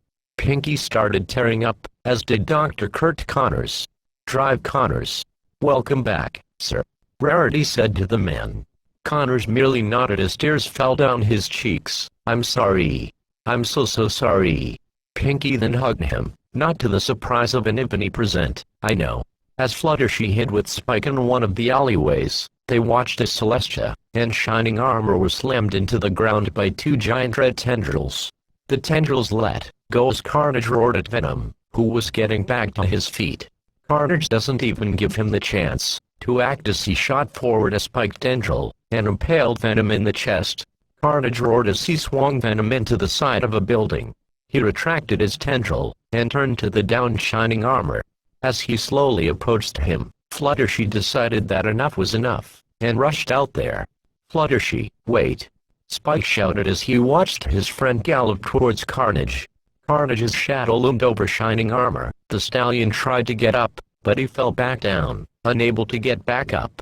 Carnage licked his teeth as his hand transformed into an axe. He raised it over his head, ready to finish him. He would have too, but he was stopped as Fluttershy flew in front of him, and glared at the red monster. "How dare you! You think, just because you're big and scary, that you can just hurt my friends, and get away with it. Not on my watch, Buster. You'd better apologize right now, or I'll give you the stare. Carnage responded by roaring in her face. While terrified, she wasn't deterred. She then gave him the stare. She was expecting him to feel remorse for his actions. But to her shock, he simply stepped closer with a grin on his face. Fluttershy's confidence just shattered. He wasn't being affected by the stare. Impossible. Carnage grabbed her by the neck and pulled her towards his face. Tears fell down her cheeks as he roared in her face. He opened his mouth, ready to bite her head off. But he was suddenly tackled to the ground by Venom, freeing Fluttershy from the monster's grip. She scurried back to the alleyway as Venom pinned Carnage down. Carnage roared, but Venom wasn't giving up yet. Now would be a good time to attack him. Venom shouted. Carnage looked confused. Who was he talking to? Venom then suddenly jumped off of the symbiote as a mechanical tentacle grabbed Carnage's leg and swung him into the wall of a nearby building. Venom turned to see Otto set Electro down on the street safely. Otto then used his arms to walk over to the now destroyed wall. You are one ugly creature, Otto said as Carnage burst from the building with multiple tendrils protruding from his back. Carnage roared as even more tendrils shot out of the symbiote's back. Otto turned to one of his arms. Looks like we've got competition. Carnage shot forward multiple tendrils at Otto, but the Octodoctor grabbed them with his mechanical arms and swung Carnage around the street. He then released the beast as he slammed him onto the ground. Otto then revealed his blade inside one of his tentacles and shot it forward, stabbing Carnage in the chest as the monster got back up. Otto then raised Carnage into the air and threw him down the street, removing the blade from his chest. Carnage rolled down the street. Carnage rolled multiple times, before digging his claws into the ground, and standing back up as Venom landed in front of him. The two symbiotes roared as they charged at one another. Venom grabbed Carnage by his pelvis, and lifted him up into the air, and slammed him onto the ground. Carnage roared as he got back up, his hand turning into a blade as he swung at his father. Venom swayed to the left, avoiding the blade. He then grabbed the blade, and tore it off of Carnage. The symbiote screamed as Venom stabbed him in his torso. Venom then grabbed Carnage by the throat, and threw him down the street. Carnage groaned as he tried to get back up. But suddenly, he was encased inside a yellow dome. He looked up to see Celestia flying in front of him, eyes glowing. Her horn lit up as she released a massive burst of energy, almost as hot as the sun. Carnage screamed as the magic engulfed him, the symbiote starting to peel back and burn to cinders. Carnage tried stepping towards Celestia, but she only added more power, causing Carnage to scream as he started to burn. His legs peeled away and turned into cinders, then his torso and arms. Cletus' body could be seen as he too screamed in pain. They both looked up and saw Celestia smirk as she released one final burst of sun magic. Carnage screeched once last time as his head peeled off of Cletus and burned to cinders. Carnage was gone. The dome disappeared as Cletus fell to his knees, panting heavily. He then rolled onto his back as he collapsed. As he panted, he saw Venom loom over him as he grabbed the murderer's throat and raised him into the air. Half of Venom's face peeled back, revealing Eddie Brock. Cletus glared. You know something? I'm a killer. Whether or not I have the monster. You know what I really wanted? Eddie smirked. Friendship. Cletus actually chuckled. Those ponies are rubbing off on ya? No. I wanted you to tell the truth about me. I wanted people to know what I went through during my childhood. I didn't want them to know the murderer. I wanted them to know me.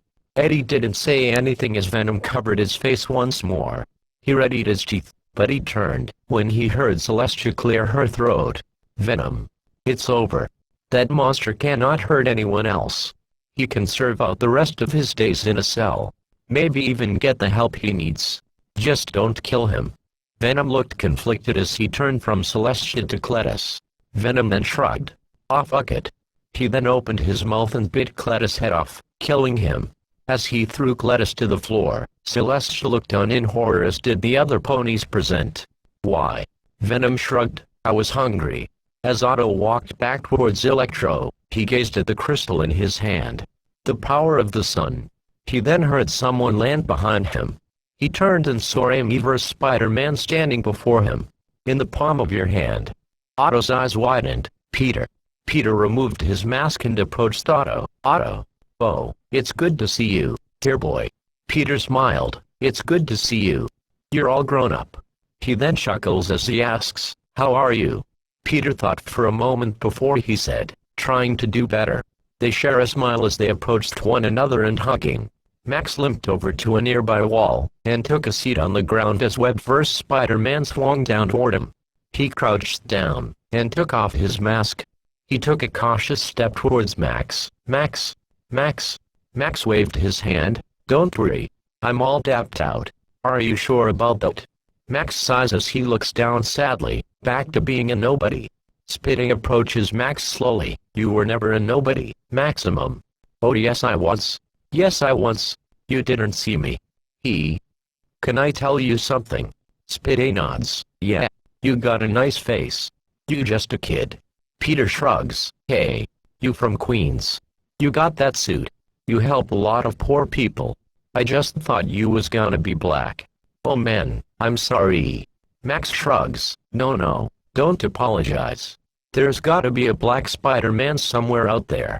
He then sighs as he accepts his fate as a normal human being. Goddamn eels.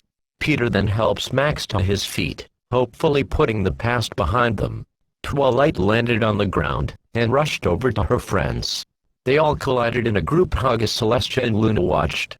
She glanced over to Shining Armor, who glared back at her and walked off.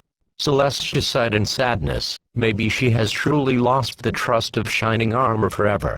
She felt a wing on her shoulder, and turned to face Luna, who gave her a sad smile. Celestia sighed and walked over to the group. Well done, my little ponies. But we must not waste time. I can already feel the energy of our world draining. If it drains completely, our world will shatter. Twilight nodded and gave Cadance the piece of the crystal heart. Get this back to the Crystal Empire. You can restore it, right? Cadance nodded. It's only a small piece, so it should be fine. If the entire heart was shattered, then we would have a problem. She then turned to the princesses. Aunties. I'll need some help restoring the heart. If you wouldn't mind. They both nodded. We shall return to Canterlot, and then we shall go with you to the Crystal Empire. All the heroes gathered up as Venom retracted back inside Eddie. Twilight turned to him asking, where's Carnage? Eddie shook his head. You don't want to know. Before she could ask what he meant, they all teleported back to Canterlot. Twilight and her friends appeared in front of the castle. Before even a word was said, the princesses, Shining Armor, and Cadance vanished as they teleported out of the city. Twilight sighed as she began to walk away. Spike ran up to her. Where are you going, Twilight? She turned to the small dragon. To visit my father. You want me to come along? She shook her head. This is something I have to do alone. She then teleported away, leaving a sad Spike, to walk back to the others. Twilight appeared at her parents' front door with her pop. She sighed as she looked around before heading towards the door. What could she say? What needed to be said? She sighed once again, before she opened the door, only to gasp as she saw the sight before her. The Green Goblin, in a new attire, was floating in the living room on his glider with his hand grasped around Nightlight's throat. He smiled evilly as he turned to face Twilight. She gritted her teeth as Goblin grinned. I'll have my thank you now. Chapter 14. The Choice. Twilight. This is why only fools are heroes. Because you never know when some lunatic will come along with a sadistic choice. There are hundreds of bombs planted all around Canterlot. With a press of a button, they'll go off. Make your choice, princess. Let die the only parent you have left, or suffer the residents of Canterlot. Make your choice, Twilight. And see how a hero is rewarded. Twilight was stunned. How was she supposed to make that choice? Either she lets her father die, or hundreds upon thousands of ponies could die. This was a lose-or-lose situation. Goblin had her right where he wanted her. She gritted her teeth as Goblin smirked. You have 10 seconds to make your choice. Otherwise both your father and Canterlot will die. Goblin declared. Twilight stepped forward. Goblin, if there is even a slight piece of humanity left within you, please don't do this. He smirked in response. We are who we choose to be. Now, choose. Twilight started to panic. What was she meant to do? She could grab him with her magic, but that could risk Goblin killing her father. She started to hyperventilate as Goblin started to count down. 10. Twilight. She looked up to her father, who had tears in his eyes. You have to let me die. Twilight's eyes widened as tears threatened to fall. I can't. Yes, you can. You have to. It's the only way. Nightlight responded. 9. If you don't, all those innocent ponies are going to die. 8. Twilight looked up at Goblin. Norman, I'm begging you, please. Take MW. Kill me. No. Nightlight yelled in response. 7. Tears were falling down Nightlight's face. Whatever happens, you have made me the happiest father I could be. 6. Twilight was now in full-on panic mode. She had to choose, but she couldn't. Who could make this choice? 5. Twilight put her hooves on her head. Oh, by Celestia. Please stop. 4. Goblin reeled back his left arm as he closed his fist. Twilight, look at me. Nightlight said, his daughter looking at her father with tears falling down her face. 3. The blade on Goblin's arm extended as he prepared to kill Nightlight. Twilight was sobbing. Dad. 2. Nightlight gave his daughter one last smile. Your mother and I love you. 1. Twilight reached her foreleg out to her father, Norman. Goblin then brought his reeled arm forward and stabbed Nightlight in the back. No. The blade shot through Nightlight's torso, blood covering the blade. Nightlight gasped for air as Goblin removed the blade and tossed Nightlight to the floor, his body rolling in front of his daughter. Twilight rushed over to her father's side and held his head in her hooves. Dad. Dad. Dad. Twilight shouted in desperation. Nightlight couldn't even muster any words.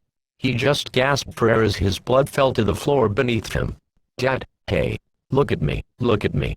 Nightlight's eyes began to feel heavy as he started to close them. No, hey. Come on, come on, come on. Dad, don't leave me, please. Nightlight raised his left foreleg to stroke his daughter's tear-soaked cheek. Nightlight gave his daughter one final smile before his foreleg fell, and his eyes closed forever.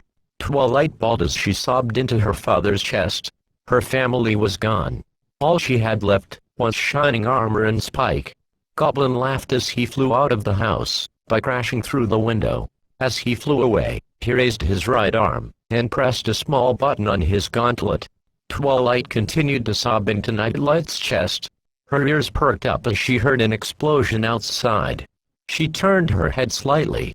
Her eyes widened as she saw outside the living room window. She saw flames, explosions, ponies screaming as they tried to escape the destruction. As she gazed upon the chaos outside, she gritted her teeth in absolute malice. She then screamed in sadness and rage. Her tears streamed down her cheeks. She had lost everything. And soon, so would he. The doors to the castle opened as the main six, Maxtillion, Flint Marko, Doc Ock, Dr. Kurt Connors, Eddie Brock, Spike, and the two Spider-Men rushed out to see what the commotion was about. All of their eyes widened as they took in the chaos before them. Buildings were crumbling, the roads were on fire. Ponies were running for their lives, avoiding the explosions as the Royal Guard swooped in to help the survivors. Fluttershy and Spike embraced one another as Rainbow asked, "What the hey happened?" Applejack was lost for words. I have no idea. Fluttershy shook in terror. All those ponies. The animals in the garden. Pinky's mane completely deflated as she bent her head down. Rarity looked completely shook. Of all the things that could happen, this is the worst possible thing. Rainbow then had a thought. Wait a minute. Where's Twilight? Spike then spoke up. She went to see her dad. Rainbow then looked determined. Well, we gotta find her. Rainbow would have flown off if it hadn't been for Applejack, who had bitter tails to stop the Pegasus from flying away. Hold on, yeah here, she said as she let go of Rainbow. Now, we gotta focus on helping any survivors that might need help. But what about Twilight? She can be trapped, and could need help. We have to go after her. And we will, but we have to think about the bigger picture here. Twilight can defend herself, But those nobles, as much as I don't like him, need help. As the two were arguing, Venom decided to speak to Eddie. Eddie, I'm not going anywhere near those fires. Eddie rubbed his forehead in frustration. Those innocents need help. But it's going to hurt like a bitch. Oh, for the love of. As those two argued, Webb vs. Peter approached Maximum. This is your chance to prove that you don't need powers to be somebody. You can help people, and not have powers. You don't have to wear a costume to be a hero. I need your help. Max sighed as he turned to the reformed villains. Otto was already lifting up pieces of debris with his arms, helping however he can. Flint Marko sighed as he turned to Webb vs. Peter. I'll help however I can. Connor stepped forward. You can rely on me, Peter. Peter smiled. Thanks, Doc. Max sighed and looked at the wall crawler. What do you need me to do? They all turned to Applejack and Rainbow, who looked like they'd come to an agreement. The Rainbow Med Pegasus sighed. Okay, AJ. You're right. She can handle herself. Applejack smiled as she turned to the group. Okay, Yaddle. Everything has gone to Tartarus. But first things first. We've got to find and help any survivors who are trapped, hurt, or worse. Then we go find Shui. Everyone present nodded, although Venom continued to protest, but only Eddie could hear him. Applejack tilted her hat forward. Let's get out there. Now, can the Spider-Man come out to play? Raimi vs. Peter's eyes widened as he heard that oh-so-familiar voice. Applejack turned around to see Green Goblin flying down on his glider. The madman smiled as he threw multiple pumpkin bombs from his newly equipped satchel.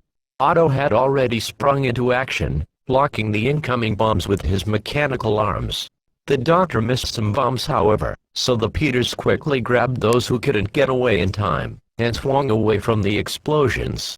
Venom had quickly taken over Eddie, and jumped away as the rest of the ponies, plus Spike, ran away from the explosions. Goblin flew back around, ready to attack again. Otto thought quickly, and grabbed the glider with two of his arms, halting the Goblin. Goblin sneered as he twisted his glider, slicing through Otto's arms. Goblin then spotted the two Spider-Men, who put their masks on, and smiled. The itsy-bitsy spiders went up the water spout. Down came the Goblin, and took the spiders out. Goblin sang as he fired two missiles from his glider. Both Spider-Men jumped into the air, and swung away from missiles. The two heroes swung around the Goblin. Webb vs. Spider-Man swung forward, ready to kick Goblin off of his glider. But Goblin threw a bomb and hit Webb vs. Peter in the chest, sending him crashing down to the ground. Goblin turned to see his Spider-Man swinging towards him. He smiled as he flew forward, the blades on his glider extended as he charged towards the web head. Raimi vs. Peter thought quickly, and let go of the line of web, and fell underneath the glider. Before he hit the ground, he shot a line of web, and stuck to the back of Goblin's glider. As the two flew around Canterlet, Goblin took pleasure as he threw more, and more pumpkin bombs, causing more chaos. He then took notice of Venom, who jumped from building to building, and leapt towards him. Goblin smiled as he twisted his glider, sending Peter crashing into the incoming symbiote. The two crashed down on the ground. Goblin swooped down as Raimi vs. Peter was getting back up. He then grabbed him by the throat, and flew into the sky. Goblin then flew to the cancel walls, and slammed Peter into said wall. As Peter struggled to break free, Goblin smiled. Misery, misery, misery. Your undoing transcends through the multiverse, Goblin said as he readied his blade. He would have stabbed Raimi vs. Peter had it not been for Webb vs. Spider-Man, who swung in, and kicked the Goblin in the face, sending him spinning through the air on his glider. As Raimi vs. Spider-Man jumped from the wall, Rainbow Dash flew towards the Goblin at high speeds. Goblin recovered and turned to the approaching Cyan Mare. He smiled as he too charged forward on his glider. As the two drew closer to one another, Goblin stuck out his arm and clotheslined Rainbow Dash, sending her crashing to the ground. She rolled a few times and hit a crumbling wall where she landed. The wall crumbled, and fell on top of her, taking her out of the fight. Goblin laughed as he turned to see the rest of the main six helping survivors get to safety. He saw Rarity and Spike on the rooftop of a burning building, helping ponies get away from the danger. He smiled as he took out a pumpkin bomb from his satchel. He then tossed the bomb at the building. The bomb detonated. As the building shook, the floor beneath Rarity collapsed. She screamed as she fell to the flames below. "Rarity!" Spike shouted as he rushed to the hole where Rarity fell into. As he swung, Webb first Payday saw Rarity fall. He quickly got to action as he flipped through the air and dived down into the hole. As he dived, he saw Rarity was approaching the ground. He wasn't going to let this happen again. He wouldn't let it. He shot a line of web at some falling debris and Webb zipped towards it, accelerating his fall. He was approaching Rarity. He was going to make it. Once he was close enough, he grabbed Rarity and held her close as he shot a line of web at the collapsing roof. This was going to be close. The web connected, and he quickly swung through a window, just as the roof collapsed. He flipped through the air and landed safely on the ground with Rarity in his arms. Rarity panted heavily as Webb first Payday looked to her. "Are you okay?" Rarity nodded. "Yes, I'm okay." She then took notice of him. He appeared to be overwhelmed with emotion as tears threatened to fall. "Are you okay, darling?" He nods as he sets her down.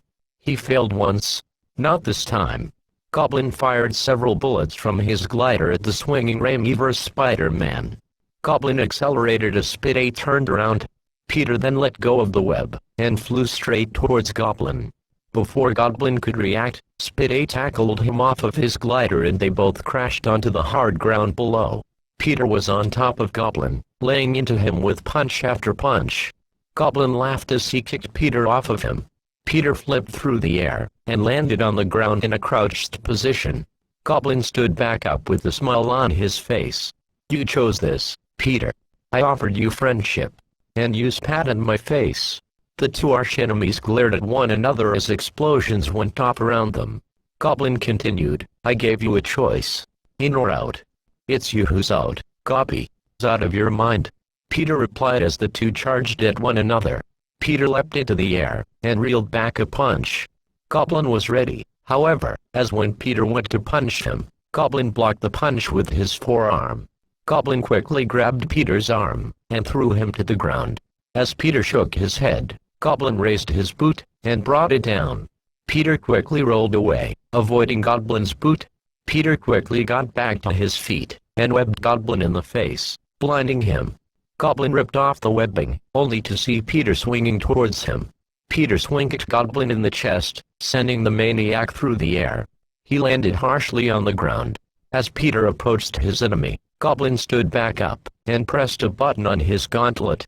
His glider hovered into the air and turned to Peter, its blades extended.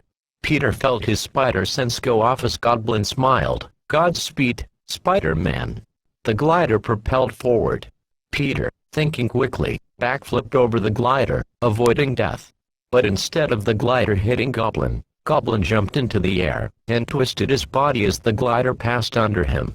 He landed on the glider and flew into the air, cackling like a madman. Peter wasn't going to let him get away. He shot a line of webbing, and it stuck to the back of Goblin's glider.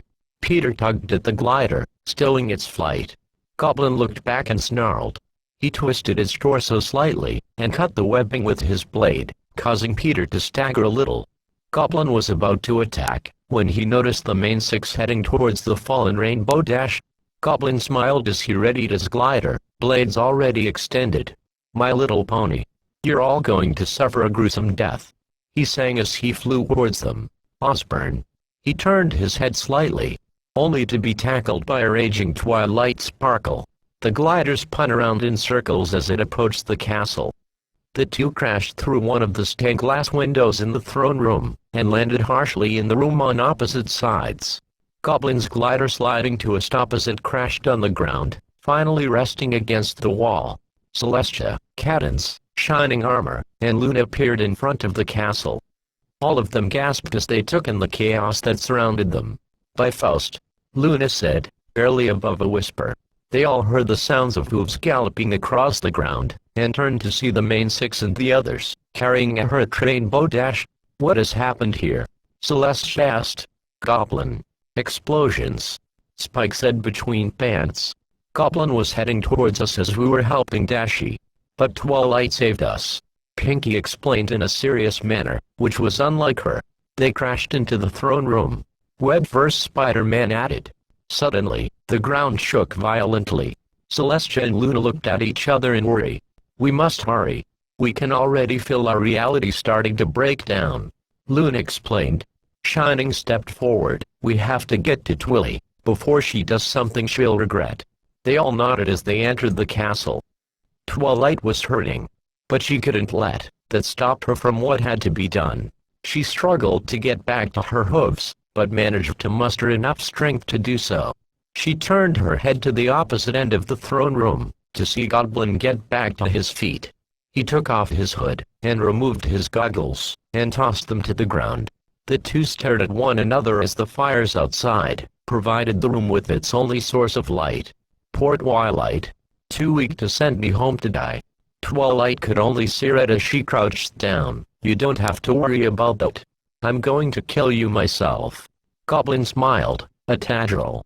Twilight took flight as she flew towards Goblin. Goblin charged forward towards the alicorn. He swung at her, but she flew over his arm and quickly turned around. She fired a blast at his back, causing him to stagger. He turned around and backhanded her to the ground. He then punched the ground. Twilight had teleported away as he attacked. He turned around, and was kicked in the chest by Twilight's forelegs, sending him to the floor, and sliding across the floor. Twilight flew above him, tried stomping on him with her legs, but Goblin rolled away, and extended his blade. As she looked at him, he whistled and smirked as she gritted her teeth. He ran towards her, and swung his blade, missing as Twilight swayed to the left. He swung again, but Twilight flew over him, and blasted him in his knee with a magic blast, making him fall to one knee. He growled as he got back up, and twisted his body as he swung his blade. But Twilight held him in place with her magic. She snarled in anger as she bent the blade back with her magic until it snapped. Goblin looked up, only to be hit in the face by Twilight's left foreleg. Twilight didn't even give him the chance to recover as she hit him again, and again, and again, blood smearing on her hooves. The doors to the throne room burst open as the others entered to see Twilight beating the hell out of Goblin. And she didn't look like she was going to stop. Twilight, stop. He's beaten. Luna pleaded, but to no avail. If she keeps this up, she's gonna kill him. Applejack exclaimed. The two Spider-Men looked at one another, before nodding to each other. Twilight kept hitting him. Blood was spread across his mouth as he laughed at her face. She roared in pure rage as she hit him to the ground. As she panted, she spotted the glider, and lifted it up with her magic, and pulled it towards her. Goblin spat out blood as Twilight held the glider over her head. Twilight, no. The ponies all shouted in unison. Goblin smiled up at her. She had waited long enough. She screamed in rage as she brought the glider down, only to be stopped by Raimi vs. Spider-Man, who stood in front of her, and held the glider in his hands with his super strength. Twilight growled as she pushed the glider down, but Peter wasn't going to let her do this. She was unrelenting in her mission to kill Goblin. Peter gave Twilight a pleading look. Please don't do this. He seemed to be getting through to her as she started to pull the glider back. Slowly, her eyes showed not hate, but sadness. Gone was the anger and hatred. Instead, replaced with a broken mare who had lost everything. She exhaled multiple times as she placed the glider down. Peter smiled at Twilight. Knowing that she made the right choice gave him a sense of peace. All was quiet until... stab.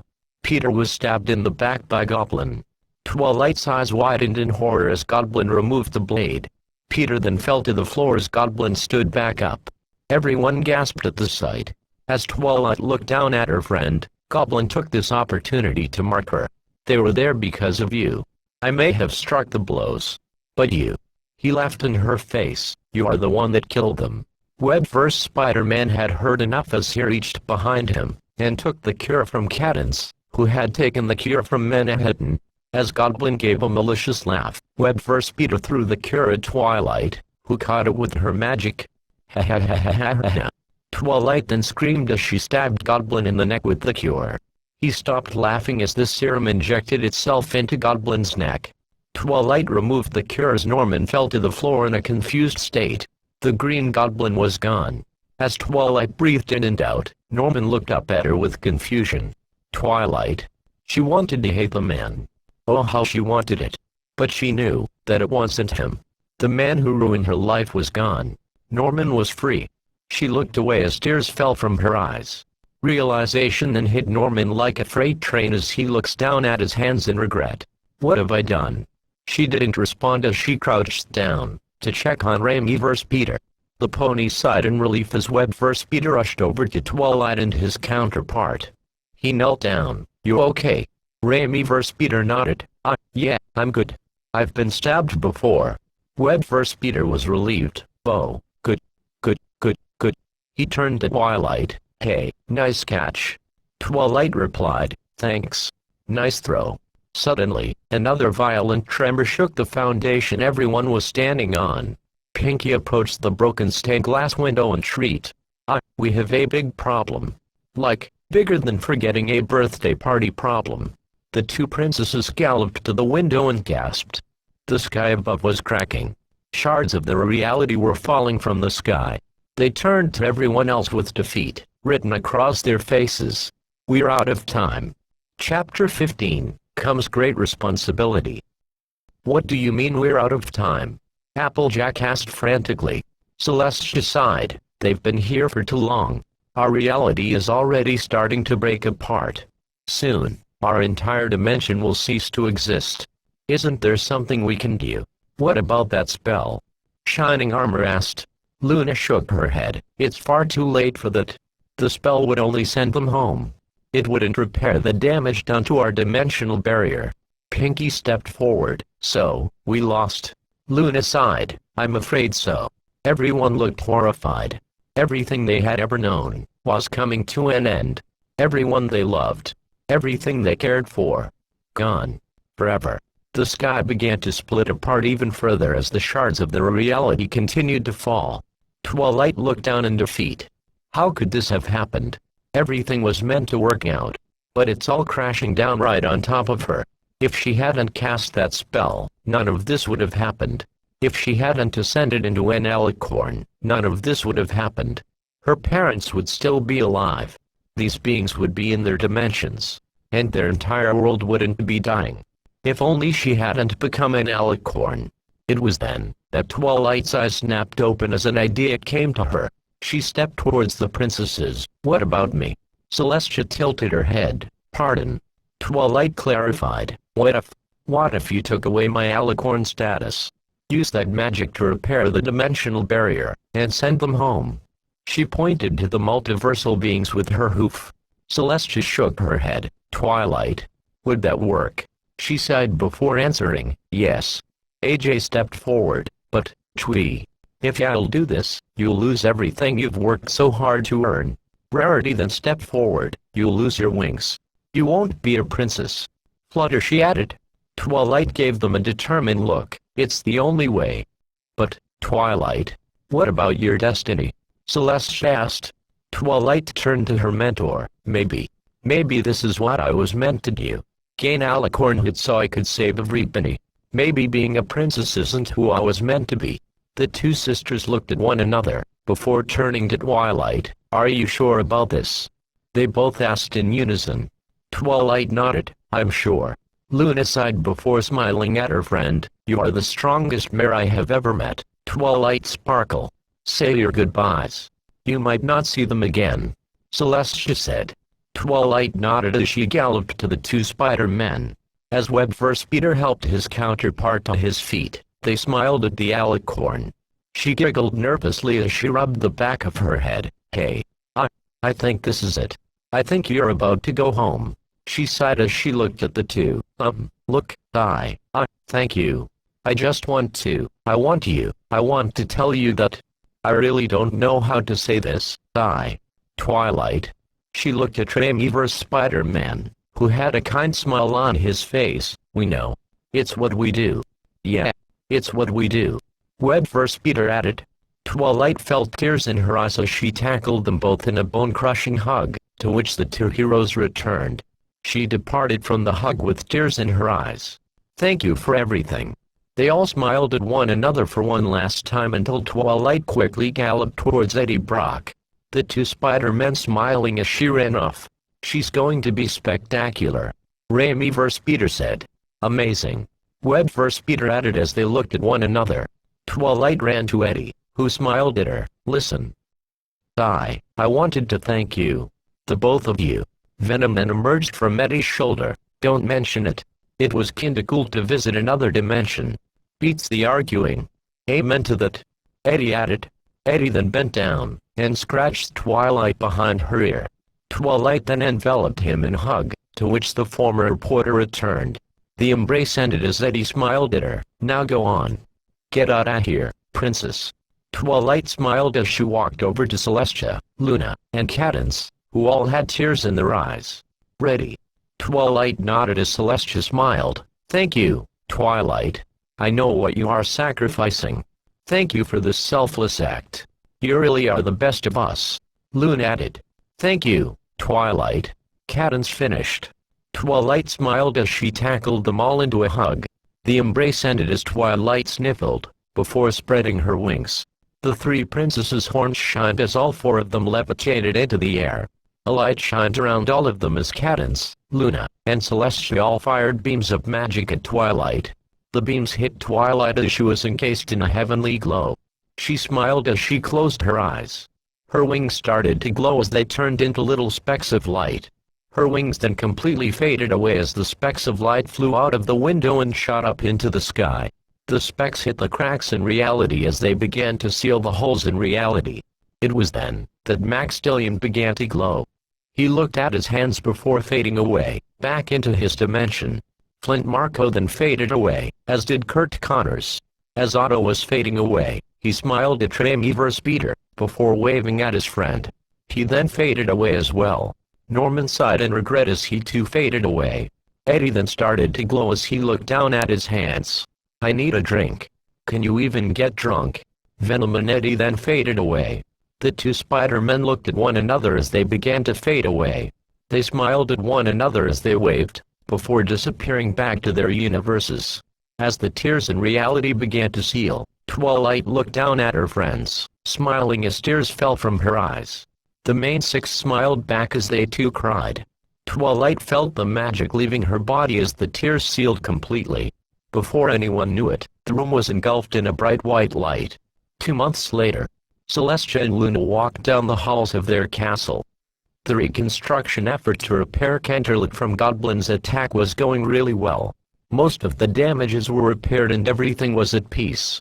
It's been 2 months since Twilight sacrificed her alicorn status to save their world. Celestia felt guilt-ridden for what had happened. After they had all learned of Nightlight's death, Shining Armor and Spike began to grow more cold towards her.